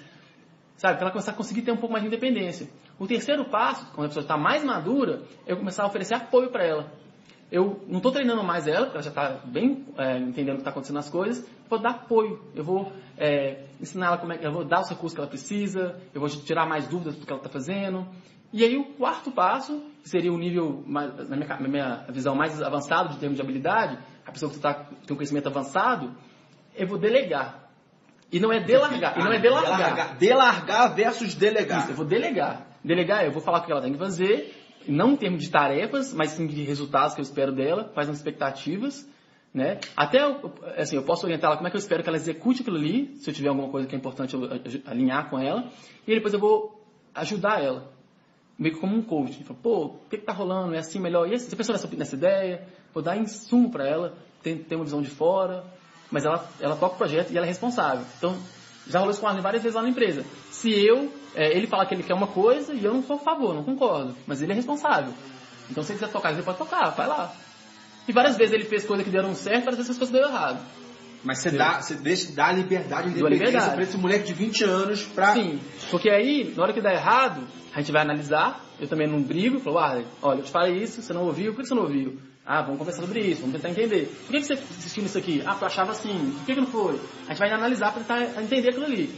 Entendeu? É um puto desafio conseguir fazer isso com consistência na empresa. Fazer isso sempre e fazer de maneira construtiva. Mas eu acho essencial, tanto para essa cultura de execução, quanto para a cultura de dono. Execução por quê? Porque a gente tem que analisar onde as pessoas estão errando. E elas vão aprender fazendo e errando. Só que tem um contraponto do financeiro, de dar errado, de demorar para acontecer. Então tem que achar um equilíbrio daquilo ali. E também tem a parte de cultura de dono, que se ele não for responsável pelo que está fazendo, ele não vai sentir que ele é dono, ele não vai sentir que ele vai... Enfim, não é dele. Por que ele vai virar noite trabalhando se não é dele aquilo ali? Ele não sente parte, não sente aquele... Isso. Agora, se ele decide aquilo ali, ele consegue ter essa cultura e executar. E aí a ideia dessa cultura de dono, então... O Arlen, por exemplo, ele é um cara que tem conhecimento técnico já bem legal, então com ele eu consigo mais delegar, entendeu? Então eu fico mais fazendo papel ajudando ele a ter decisões melhores, a fazer uma estratégia melhor. Mas quem faz a estratégia é ele e o Fábio, que é o time dele. Os dois fazem juntos. O Arlen também não faz sozinho, ele faz com o time dele. Porque se eu não faço com o Arlen também não vai fazer depois com o time dele, entendeu? A cultura as coisas têm que ser construídas juntos. Então o Arlen chega e diz, Fábio, a gente tem que bater a meta de 1 milhão de vendas esse mês. Como é que vamos fazer isso? Eles fazem uma estratégia juntos. Porque aí quando o Fábio também faz parte dessa elaboração dessa estratégia, ele também é responsável por uma parte. Então o Arlen fala assim, olha, de 1 milhão eu consigo vender 100 mil. Então 100 mil você vai fazer. Como é que você vai fazer? O Arlen pergunta para ele. Assim, assim, assado. O Fábio também tem um conhecimento técnico legal. Então ele consegue definir essa estratégia. Se ele não tivesse, ele não ia falar como é que ele fez sozinho. Uhum. Como ele tem a habilidade para fazer, talvez apoio ou delegar, certo. Entendeu? O Arlen já consegue passar para ele vai executar aquilo ali. Entendi. E aí ele também compra aquela briga, a responsabilidade dele. Ele pode fazer. Tá. E aí o Arlen vai ajudar ele a ter aquele resultado. Mas ele vai fazer, ele desenvolve a estratégia que ele vai fazer. Entendi. Que louco, cara. Aí então, o difícil é conseguir fazer isso acontecer no dia a dia da empresa. Aí a parte é o puto desafio. A gente está tentando. É o desafio para todo mundo.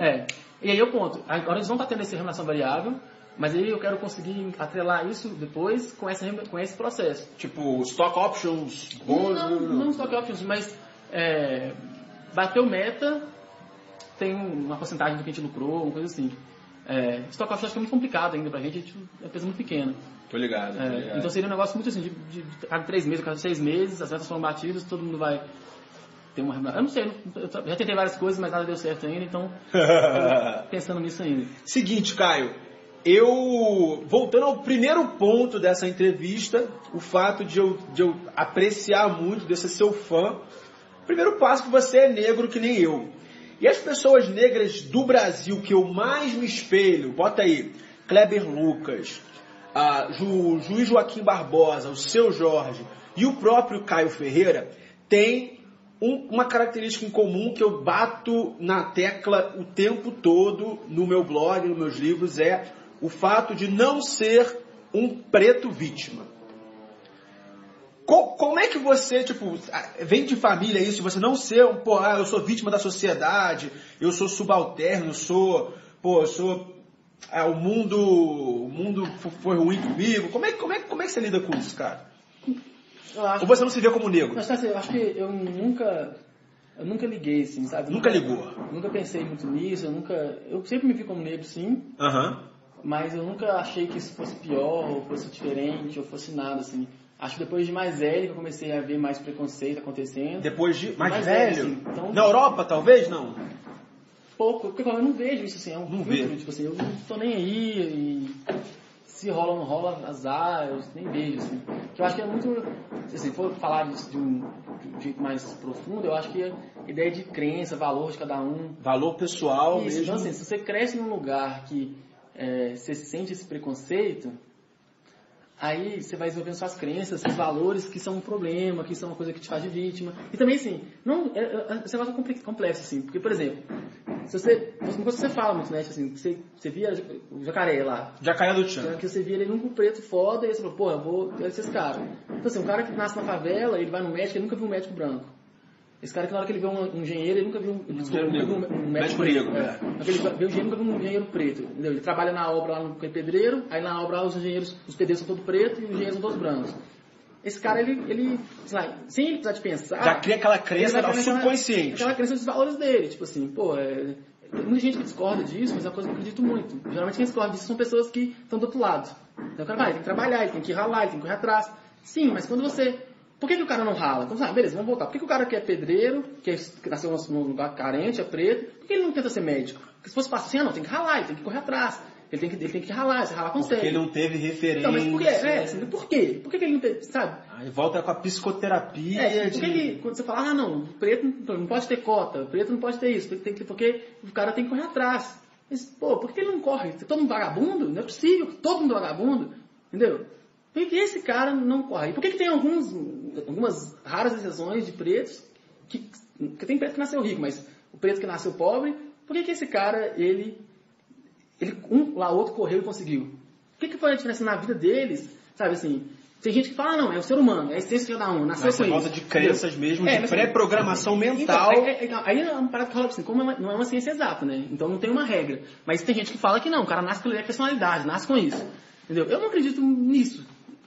Você acha que é algo externo? Eu acho que é uma coisa da vida. Eu acho que, assim, isso é bem complicado de falar, porque às vezes entra religião, às vezes entra crença individual, mas assim, eu acho que e talvez pelas coisas que eu vivi, que tá tudo na nossa mão.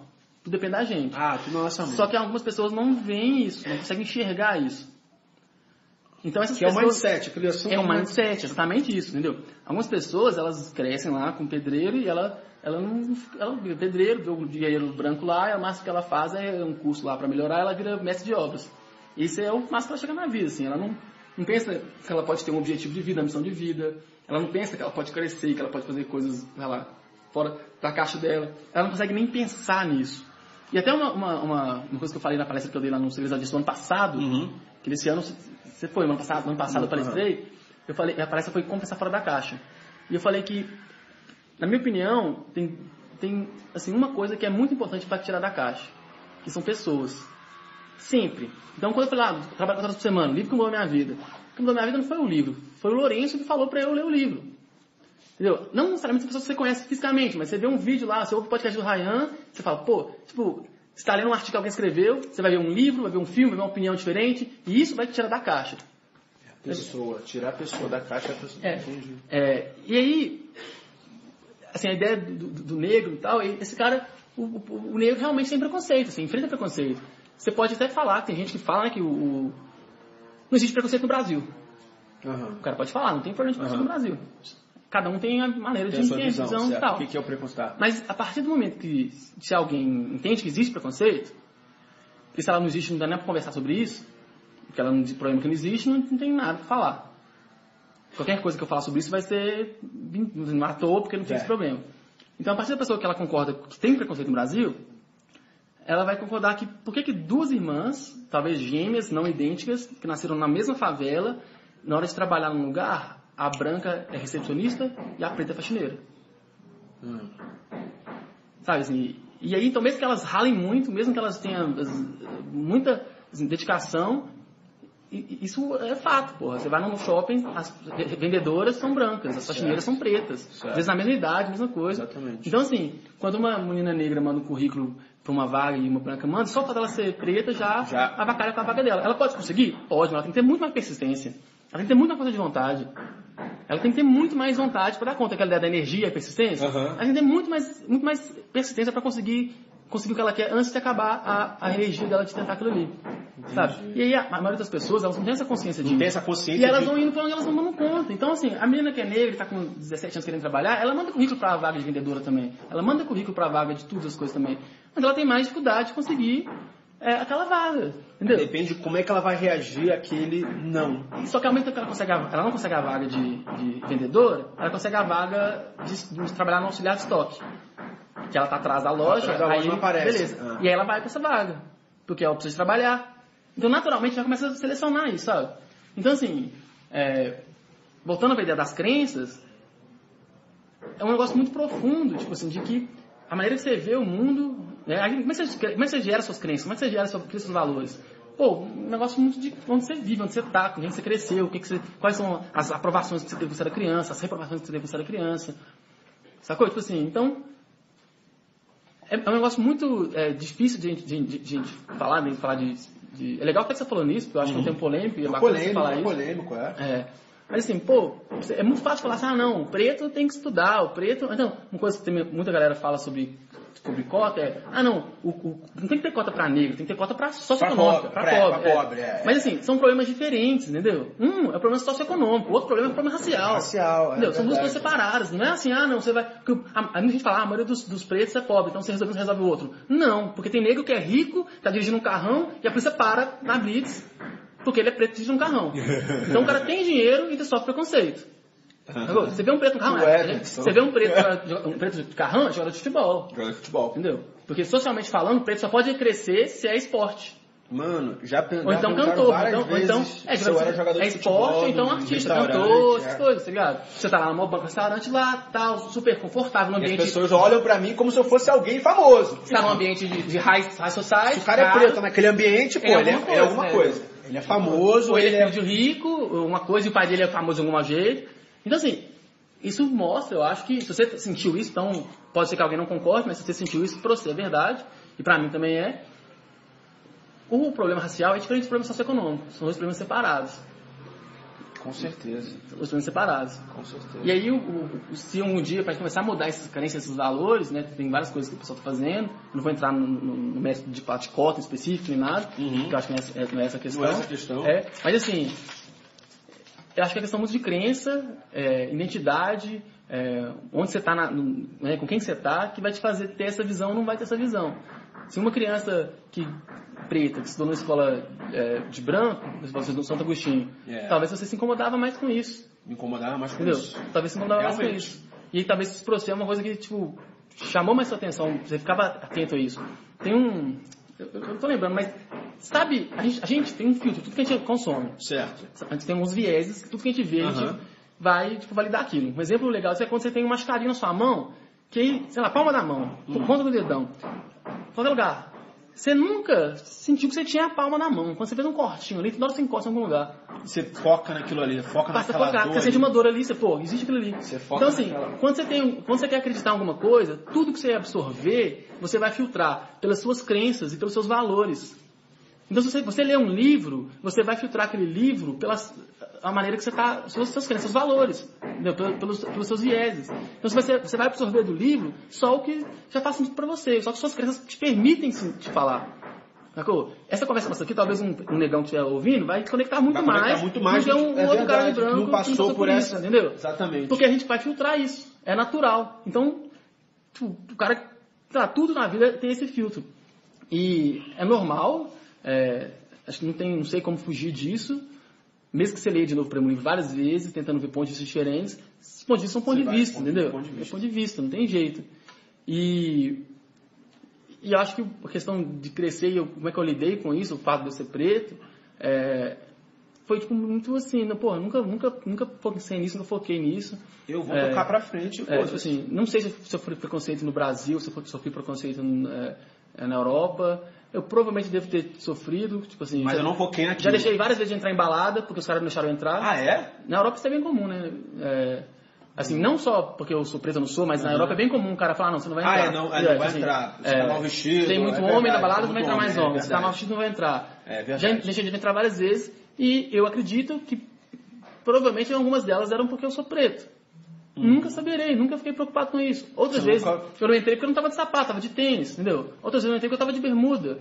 Sacou? Tipo assim, cada caso é um caso, não vou saber, não vou inventar histórias pra justificar, explicar aquilo ali. O fato é que eu não entrei, o fato é um. A maneira que a gente explica pra cada um, a gente explica pra gente mesmo, vai permitir que você, enfim... Assim, explicar as histórias, né? Explicar os acontecimentos pra gente da maneira que é conveniente, que te faz bem. Sabe? Tipo assim, da maneira que te dá poder de agir. Então, eu posso explicar qualquer história de qualquer jeito, mas eu vou explicar do jeito que me deixa feliz. Me deixa feliz. Sacou? Não é nem assim, que vai fazer eu chegar nos meus objetivos. Porque isso é de cada um tem um objetivo. Mas que te deixa feliz, porra. O que te deixa feliz, cara? Progresso, propósito, evolução, admiração. Progresso, propósito, admiração. Mas fala se isso não te deixa feliz. Tipo assim, se não te motiva, se te dá... Eu tá melhor um dia melhor que o outro, por exemplo. Pô, a principal métrica do escritor é a quantidade de palavras, vamos dizer. Pô, se hoje eu escrevi 4.000 palavras e ontem eu escrevi só 2.000, eu me sinto bem pra caramba. Tá aí. Progresso. Propósito. Eu escrevo para realmente mudar a vida das pessoas com alguma coisa que eu escrevo, algum parágrafo mudou uma coisa na vida da pessoa, eu já tô na evolução. E a admiração, cara, a admiração vem dos e-mails que eu recebo. Não, mas não é só de você ser admirado, você tá com pessoas que você admira, entendeu? Assim, beleza, eu tô perto de você, cara, tá aí, beleza. Admiração, eu tô em BH. Porque eu tô perto de muitas pessoas que eu... Não só pessoas, mas tudo, o ambiente. Eu tô feliz no ambiente, no marketing digital, também, crescendo junto, jovem, sangue no olho, energia, propósito, tudo é verdade. Tipo assim, eu não acho que isso é tudo, né? Tipo assim, eu acho que depende muito dos valores de cada um.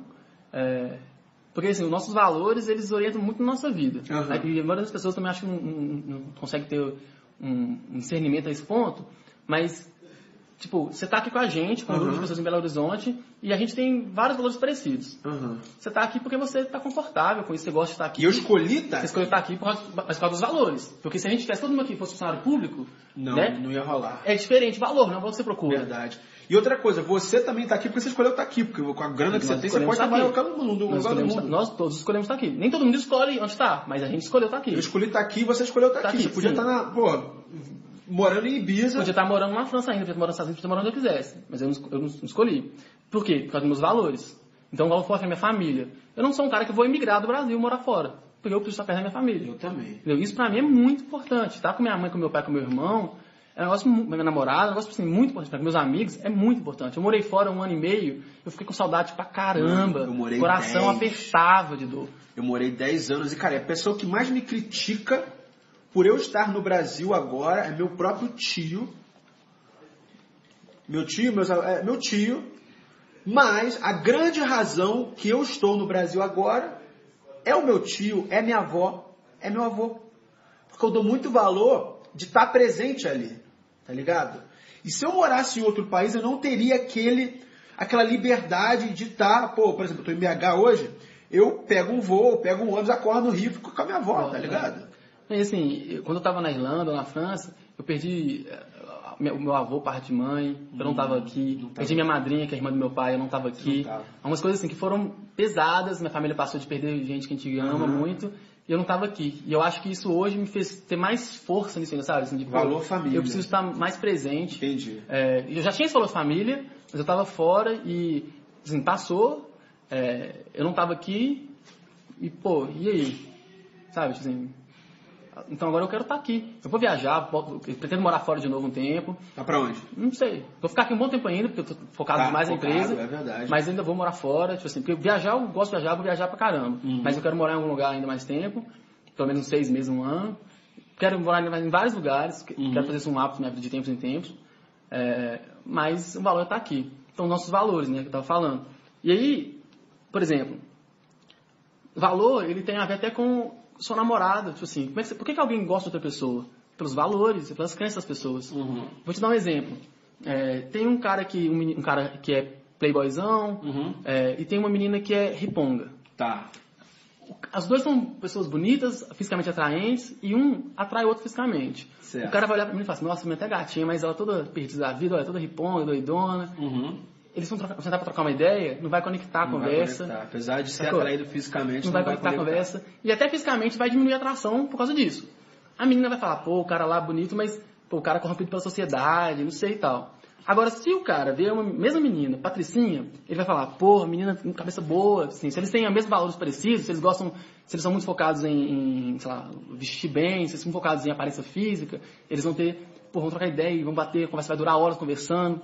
Por quê? Porque eles valorizam aquele assunto X, valorizam aquelas coisas X, e aí eles vão ler mais sobre aquilo ali, eles vão passar tempo com aquelas pessoas que também gostam daquilo ali, vão desenvolver opiniões sobre aquilo ali, e aí a conversa sobre aquilo ali vai ser mais interessante, vai ser mais divertida, e a menina, se ela achar um riponga, vai ser a mesma coisa, o cara vai falar, pô, é um cara interessante, ele também tem a visão disso, aí o cara tem coisas que ele leu, que a menina não conhece, mas estão dentro dos valores que eles têm em comum, e ele vai falar, não, tal escritor lá falou XYZ, ela, pô, isso é genial, esse cara é inteligente, porque as coisas que ela valoriza são as mesmas coisas que ele valoriza. Isso funciona com amizade, funciona isso com o que você lê, com o livro que você lê. Então, se você lê um livro que está dentro da sua escala de valor, você vai falar, pô, esse livro é foda. O cara tá falando, ele traz ideias novas dentro dos seus valores, né? Você fala, não, isso é muito interessante. Ele traz... Entendeu? Então, assim, nossos valores são, tipo, muito fortes na nossa vida, nas nossas decisões, no que a gente está construindo. E por que não começou essa pergunta? Sobre família. O fato de a gente estar no Brasil agora porque a gente quer. Não foi isso, não. E a gente falou também sobre o preto vítima. Não, essa discussão de valores vem muito a ver com aquele assunto do preto vítima. Porque depende de onde ele veio, do que ele bota na cabeça. E aí, não lembro o que era que eu ia fechar o negócio, mas falo pra caramba, né? Mas enfim, os valores têm essa importância. E puxa de volta para o assunto da sua empresa, os valores puxa da pra sua cultura, empresa, puxa para o preto vítima, para determinação, puxa também dentro da minha história, porque eu acho vagabundo, assim, determinado, por causa dos valores, né? Porque você é vagabundo determinado. E aí eu fui vivendo, né, o que a empresa vai vivendo, tudo que a gente vai vivendo, nossos valores vão dando sustento para isso. Você vai validando seus valores, vai construindo outros valores. Então por que uma pessoa que, ela, por exemplo, é funcionária pública, ela tem um grupo de funcionários públicos lá, que eles são amigos, e tem os caras que são empreendedores, que gostam de tomar risco, assumir risco, e tipo... Não bate. Não bate. Porque um valoriza uma coisa, outro valoriza outra. Então, não bate. Se tiver num grupo de pessoas que valorizam o seu funcionário público, as pessoas vão lá, vão se valorizar, vão se gostar, vão falar, esse cara é foda. Por quê? Porque ele tem um funcionário público foda, ele valoriza aquilo ali. Ele tem segurança, a família dele é estável, ele tem um empresa estável. Agora, se você está num grupo de empreendedor, você fala, não, esse cara é foda. Por quê? Porque ele tem valores. Então, sempre que você julga alguém de que é bom ou ruim, é que você julga baseado nos seus valores. Entendeu? E a outra pessoa, ela pode ser boa ou ruim nos valores dela. Lembrei, você falou de felicidade. Felicidade. Que te deixa feliz, então, assim, até a felicidade, eu falei de progresso, propósito, motivação, admiração, eu também acho que tem essa parte dos valores, assim. Que eu relativo, acho. Então. É relativo pra caramba. Eu acho que, assim, tem. Muita gente pergunta, não, o que é ser bem-sucedido? Bem-sucedido não é ter dinheiro. Bem-sucedido é ser bom naquilo que seus valores falam que você precisa ser bom. Porque cada um tem um valor diferente, pô. Se um cara, ele quer ser um missionário e não quer ter dinheiro, você vai falar que ele é bem-sucedido, se ele vai ser feliz, se ele vai... Fala isso de novo, ser bem-sucedido é... Não sei. Porra, ser bem-sucedido valores... sei lá, é desenvolver... Não é ter dinheiro, é ser bom naquilo que você valoriza, que você propõe a fazer, que você propõe a valorizar, né? Então, se você quer ser missionário, você quer ajudar o próximo, você não precisa ter dinheiro, mas se você ajuda o próximo, você está indo trabalhar legal na igreja que você está trabalhando, você é bem sucedido, você é feliz, porque você faz aquilo que você está a fim de fazer. Você consegue criar a identidade que você quer ter, que você quer assumir aquilo ali. Então, por exemplo, para mim um valor muito importante é o amor. E assim, eu já fiz uma sessão de coaching, né, com o Sávio, que é o meu coach, e uma das ferramentas que ele usou foi a ferramenta de mapeamento de valor. Lá você consegue ver os valores e tal, e o meu primeiro valor foi amor. Amor. Por exemplo, uma coisa legal nessa ferramenta de coaching é que, tipo assim, você vai colocar seus valores. E aí, você organiza isso em prioridades. Tá. E não necessariamente essa prioridade, tipo assim, essa ferramenta é a ferramenta absoluta, a ferramenta, né? Você tem que ter esse nível de bom senso também para entender isso. Tá. Mas, por exemplo, eu coloquei honestidade como um dos meus valores. Mas, eu não lembro direito de todos, mas eu lembro que honestidade não era meu primeiro valor. Amor era... Mas como é que... Não, se você colocou a honestidade como seu primeiro valor... Não comprei, porque um dos valores. Ah, tá. Quer dizer, essa ferramenta ela dava 5 valores, 5 principais, e eu colocava na ordem. Eu lembro que, tipo... Aí eu coloquei lá e tal, na época eu não tinha esse discernimento, ele que falou, né, depois que ele foi analisando o resultado, que, tipo assim, amor estava na frente de honestidade. Aí ele vai questionando pra ver se estava certo. Eu falei, cara, amor pra você tá na frente de honestidade? Eu falei, tá. Tipo assim, amor pra mim é o mais importante. Se eu precisasse de ser desonesto, entendeu? Pra salvar a vida da minha mãe, talvez eu seja. Beleza. Tem gente que não. Tem gente que vai ser honesto antes de ser amor. Então, assim, nossos valores, as coisas que a gente acredita, guia nossas ações, guia tudo nosso, dirige nossa vida. E nossos valores com nossas crenças, né, nossa identidade, formando tudo. Então isso tem a ver até com um cara que é empreendedor, ele quer risco, o cara que quer empreender, mas não consegue. Por que ele não consegue empreender? Porque tem cara que está há 3 anos querendo empreender e não consegue. Tem cara que quer empreender, mas não dá, ele empreende, ele tenta, mas não dá certo nunca. Por causa dos valores dele, por causa das crenças dele. Então empreender não é para todo mundo. Não, depende, porque se você quiser ser empreendedor, você consegue mudar seus valores, você consegue mudar suas crenças, desde que você queira fazer isso. Queira fazer isso. O homem não é produto... Por exemplo, se você tem um valor que segurança é um valor muito forte, se você quiser empreender...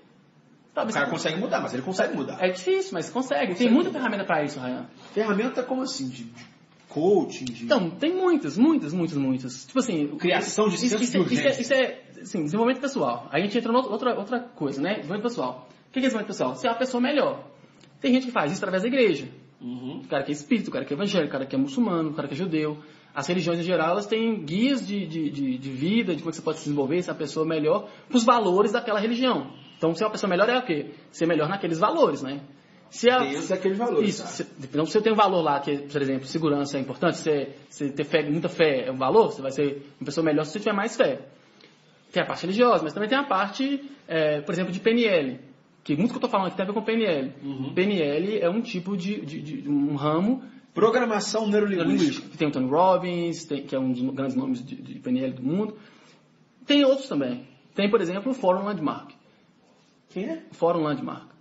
Que é um fórum de uma metodologia de desenvolvimento pessoal, que é um negócio legal pra caramba, que ele tem outra maneira de trabalhar com desenvolvimento pessoal. Então, por exemplo, ao mesmo tempo que PNL fala de crença e valores, o Fórum Landmark fala, por exemplo, de histórias e de marcos fortes.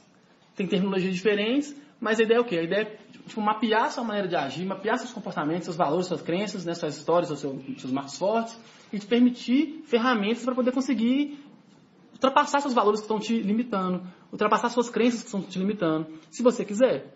Tem logosofia, tem diversas outras maneiras de desenvolvimento pessoal. Tipo assim, e cada um pode seguir a que você gosta mais. Tem um amigo meu, por exemplo, Bruno Novaes, que é o cara que me falou desse Fórum Landmark, que ele curte pra caramba o Fórum Landmark. E ele é o cara que me indicou pra fazer, e ele gosta demais, e ele conectou com isso. Eu gosto mais de PNL. Eu fiz o fórum, achei muito legal, mas conecto mais com PNL.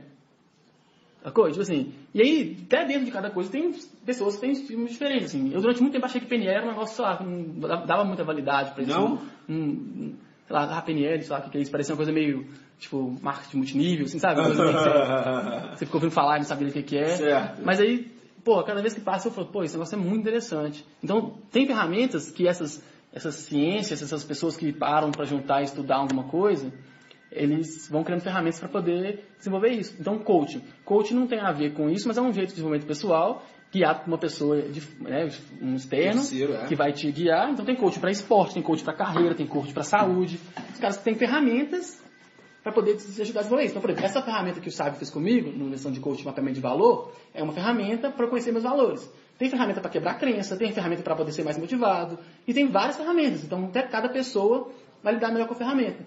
Eu acho que uma das coisas que me fez até ter uma barreira com a PNL foi que a PNL tem algumas ferramentas que são relacionadas, por exemplo, fecha os olhos e pensa você fazendo assim, assado. Isso não é para mim. Umas buchitagens, né? É verdade. Então, não é buchitagem, porque tem gente que ali funciona. Tá. Que com você não funciona. Esse tipo de coisa de mentaliza, não. Pra mim, meditação não funciona. Sentar e meditar. Tipo, sentar, fechar o olho, focar na respiração e fazer não funciona. Mas eu medito de outro jeito. Eu medito pegando meu caderno, pegando a caneta, escrevendo meu diário de gratidão. É assim como que eu me desligo do mundo e foco em mim mesmo. É a minha meditação. E outro jeito de meditar é botar um bom livro no ouvido e começar a caminhar pela cidade. Funciona para mim, mas não vai funcionar para a pessoa dali. Pois é. Então, assim, são ferramentas, né? Assim, são métodos, processos, assim, passo a passos que alguém inventou para você trabalhar alguma coisa. Então, se você quer empreender, mas tem um problema grande de lidar com risco, então, primeira coisa é entender mais esse problema. Então, vai estudar um pouco sobre análise de risco, né? De ler sobre o seu desafio. Vai estudar sobre análise de risco, vai ver melhor o que existe sobre isso. Porque quando você conhece mais também sobre aquele assunto, você domina melhor, você tem ferramentas de analisar risco, de calcular o risco, talvez você vai ficar mais tranquilo para lidar com o risco. Quando você domina aquilo ali, você está mais confiante. E tem essas ferramentas de coaching, de PNL, de fórmula de marketing, de religião, para você lidar com seus valores, suas crenças, para conseguir o que você quer conseguir. Então a conclusão é, procure a sua ferramenta. Sim, procure seu valor. Então, assim, cada um tem seu jeito. Aí você vai ler, você vai procurar sobre um... Uma coisa que eu acho que resume todas essas ferramentas tipo assim, de desenvolvimento pessoal é o conceito de inteligência emocional. Inteligência emocional. Então, eu acho que se você está perdido, não sabe nada que está com você, vai ler sobre inteligência emocional. Goleman. Aí você vai cair, talvez, em algum momento, vendo sobre isso em PNL, ou sobre fórmula de marketing, sobre as coisas. Verdade. E você vai acabar conectando com uma coisa ou outra. Você fala, isso aqui gostei mais. Talvez você nem goste de nenhuma delas, mas você consegue... Às vezes você está ouvindo um podcast, está ouvindo caras que estão falando sobre isso, se não é uma metodologia específica, mas é uma mistura de metodologia, você vai achar alguém ali que vai te dar um conteúdo, conectei com isso, conectei com aquilo. Porque tudo que alguém fala, todas esses nichos, esses ramos diferentes, né, fórum, landmark, PNL, vão tudo passar pelos seus filtros de valores e crenças. Então você não vai depender se você conecta ou não conecta, é baseado nos valores que você já tem e nas crenças que você já tem. Exatamente. Então assim, você tem que encontrar alguma que vai conectar.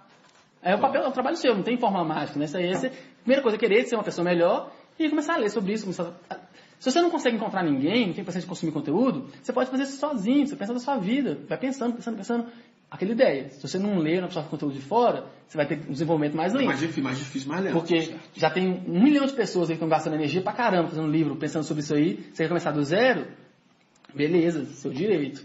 Mas é uma decisão, talvez você tenha que assumir que você vai demorar mais tempo para poder passar aquele problema ali. Caraca, top, hein? Profundo, hein? Eu acho legal, porque isso aí tem muito a ver com o valor meu, é de que eu sou responsável pela minha vida. Eu sou responsável pela minha vida. O que eu quiser. E eu consigo fazer o que eu quiser. Valor... Mano, lê a porra do Alquimista, cara. Eu vou ler, velho. Lê o Alquimista com os olhos do presidente de empresa CEO Caio Ferreira. Eu vou ler, velho. E isso é um valor que eu fui reforçando ele durante a minha vida. Por quê? Porque quando eu quis fazer vestibular, eu consegui passar. Conseguiu? Né? Porque eu conto a história. Intercâmbio eu consegui fazer. A empresa. A empresa. Eu consegui. Tô conseguindo, tô fazendo. E aí, que é uma outra ideia de capacidade. Capacidade não é habilidade. Capacidade é você ser capaz de fazer o que você precisa fazer. Que é juntar os recursos e executar. Então, eu posso não, saber falar inglês. Mas se eu quero ler um livro em inglês, eu sou capaz de conseguir aquele conteúdo ali. Eu posso traduzir, eu posso ler com dicionário. Vou dar um exemplo legal aqui. Que é um cara aqui do Belo Horizonte, que é o Edmar, que é o CEO da Rock Content. Sei. Ele palestrou no Barclays também. E ele contou um caso lá que eu achei super foda, que é, quando ele era moleque, ele queria aprender a programar. Esse cara é um cara que fez chamar pro podcast, velho. O Edmar. Ele é muito foda, esse cara. Ele tinha moleque lá, 13, 14 anos, não sei. Ele queria aprender a programar. Só que ele era de uma região interior de Minas, sertão, eu acho, extremamente pobre. Eita, caralho. Os amigos dele, assim, escola muito, muito pobre, muito criminalidade. E ele queria aprender a programar. Só que ele não tinha dinheiro, não tinha nada. Ele ia pra faculdade, na biblioteca, todo dia, copiava à mão os livros de programação. Puta que pariu. Pra poder ter os livros pra estudar e depois ter eles como fonte de recurso. E ele fez isso com alguns livros. É mesmo? Então, assim, a ideia de assim, a capacidade, né? Ele não sabia programar, mas ele é capaz de aprender, capaz de fazer. Recursos. É saber otimizar, saber usar os recursos que você tem na mão. Ou desenvolver, ou criar, ou conectar com pessoas. Então, assim, a gente é capaz de tudo. Desde que a gente queira, desde que a gente consiga... Aí vem um ponto, a gente tomar decisões que vão encurtar concluir esse objetivo antes que sua energia acabe. Antes que a energia acabe. Esse aí é o negócio. Porque persistência é uma qualidade para mim. Eu acho que eu tenho essa qualidade.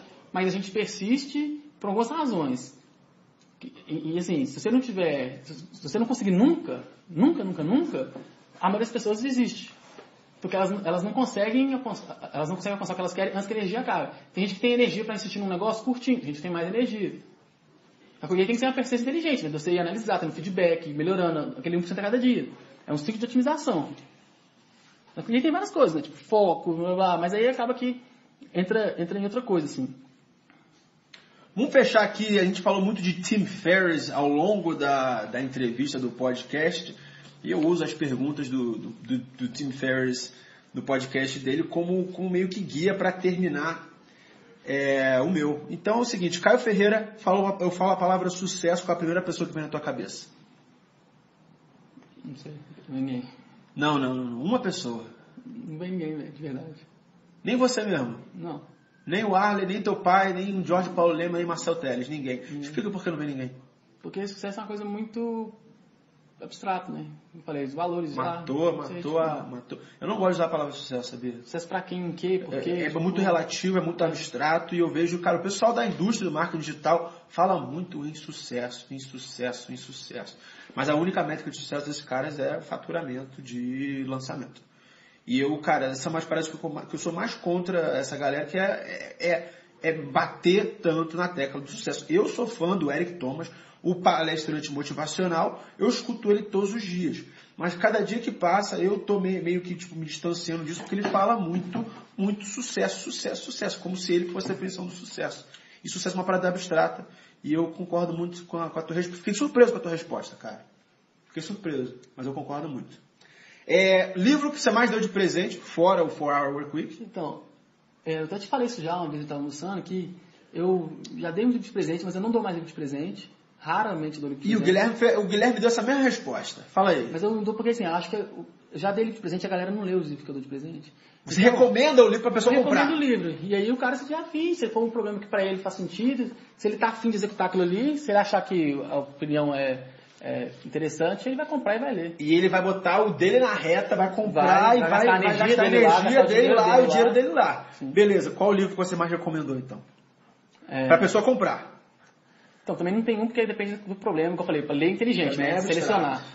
Entendeu? Então, assim, é uma coisa, depende do caso, da pessoa, do problema. Então, mas do maior número de pessoas que apareceram no teu caminho, qual foi o livro que você mais recomendou para a pessoa ir lá e comprar? Poxa. Não sei, velho. Se você perguntar um livro que eu recomendo, eu tenho um, mas o que eu mais recomendei, eu não sei te falar. Fala aí, qual... Um livro que eu recomendo é um livro do Dan Kennedy. Dan Kennedy? The Ultimate Success Secrets. Porra, você acabou de falar de sucesso. The Ultimate Success Secret. Você acabou de falar mal da palavra sucesso, você recomenda o livro que fala de sucesso. Como assim? Não, porque o livro é foda. E aí é o seguinte, o livro ele não delimita o que é sucesso, sucesso para cada um. Então ele meio está dentro dos meus valores, né? Certo. Então acho que faz sentido eu gostar. E é um livro muito foda, porque o cara acha que fala assim, olha, tem vários autores, caras reconhecidos mundialmente, que falam leis de sucesso. Ele até cita Napoleão Hill no começo. Ele fala Napoleão Hill fez as 17 leis do triunfo lá, do sucesso. E esses caras são muito fortes, entrevistaram negros muito fortes, fizeram muitas coisas. Mas eu vou ser arrogante ao ponto de falar que eu consegui fazer o sucesso todo em uma lei só. Qual a lei? Não vou falar não, Você vai deixar. Tem que ler o livro. Você vai deixar no ar. E aí, é legal que no livro mesmo, ele não fala no começo aqui. Não. No livro, ele não fala no começo não, sabe? É legal que ele vai ter que ir. Ele desenvolve no livro mesmo, né? E assim, ele fala que ele conseguiu fazer o sucesso em uma lei, e eu concordo muito com o que ele fala. Com essa lei. Pô, vou pegar essa porra agora no áudio. Ele fala muito, assim, ele manda muito bem. Você me deixou curioso, filho da puta. Ele manda muito bem nessa lei, eu concordo muito com isso. E o seguinte, é legal que o livro é em inglês. Então, eu acabei de falar do exemplo de você não capaz, né? Você não sabe ler inglês? Se vira. Se vira e lê, porra. Você pode estar inventando desculpa, eu não sei inglês, não dá pra eu ler. Ou você pode ler a porra do livro, entendeu? Tipo, tô ligado. Você pode dar o que você quiser, não sei inglês, não tenho tempo de traduzir no Google é ruim, o condicionário é muito lento. Sei lá, velho. Se você tá afim de ler o livro, você vai conseguir ler. Última pergunta, se você pudesse... Não, você pode, mas um lugar do mundo para você visitar que você não visitou ainda e por quê? Quero ir pro Sudeste Asiático, não fui. Eu tô indo domingo, mano. Esse é o último podcast antes desse hiato. Eu vou ficar 20 dias na Ásia. Não sei o que eu vou fazer lá. Eu comprei uma passagem. Eu vou lá afiar o meu machado para voltar com tudo depois. É umas férias, não vou estar trabalhando dia e noite lá também. Mas eu vou pro Sudeste Asiático. Eu quero ir pra lá, dar uma Mas por quê? Não fui ainda.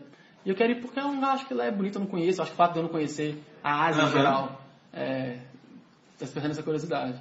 Eu gosto do Sudeste, tipo, já morei na Índia e tal, eu gosto daquela área porque as pessoas são muito felizes com muito pouco. E dessa vez eu não vou pra praia. Tipo, o pessoal vai pra Tailândia pra ir pras praias paradisíacas. Eu quero ir pras praias paradisíacas. Eu não quero. Eu moro no Rio, quer dizer, tenho casa no Rio, em frente à praia. Tipo, Tu mergulha? Não gosto dessas porra, não. Eu gosto de surfar. Já. Não gosto de consigo surfar. mergulhar? Não. Sério? E eu vou lá, cara, eu vou pra cidade grande. Eu vou ver como é que é a vida em Bangkok, na Kuala Lumpur, Indonésia. Eu vou ficar 20 dias no total. Eu vou pra China, ver como é que é a cultura do lugar. Eu gosto de caminhar pela cidade, entrevistar pessoas na rua e comparar a realidade deles com a minha realidade. Eu vou até fazer uma série aí, Negão Asiático. Mas é aquela coisa, eu vou pra realmente afiar meu machado. Porque quando eu voltar, eu vou fazer produto digital com a editora e botar mais livro na rua, mas é isso aí, Caio. Caio, muito obrigado pela sua presença aqui no meu podcast. Foram quase 2 horas de conteúdo de altíssimo nível, mano. Puta que pariu.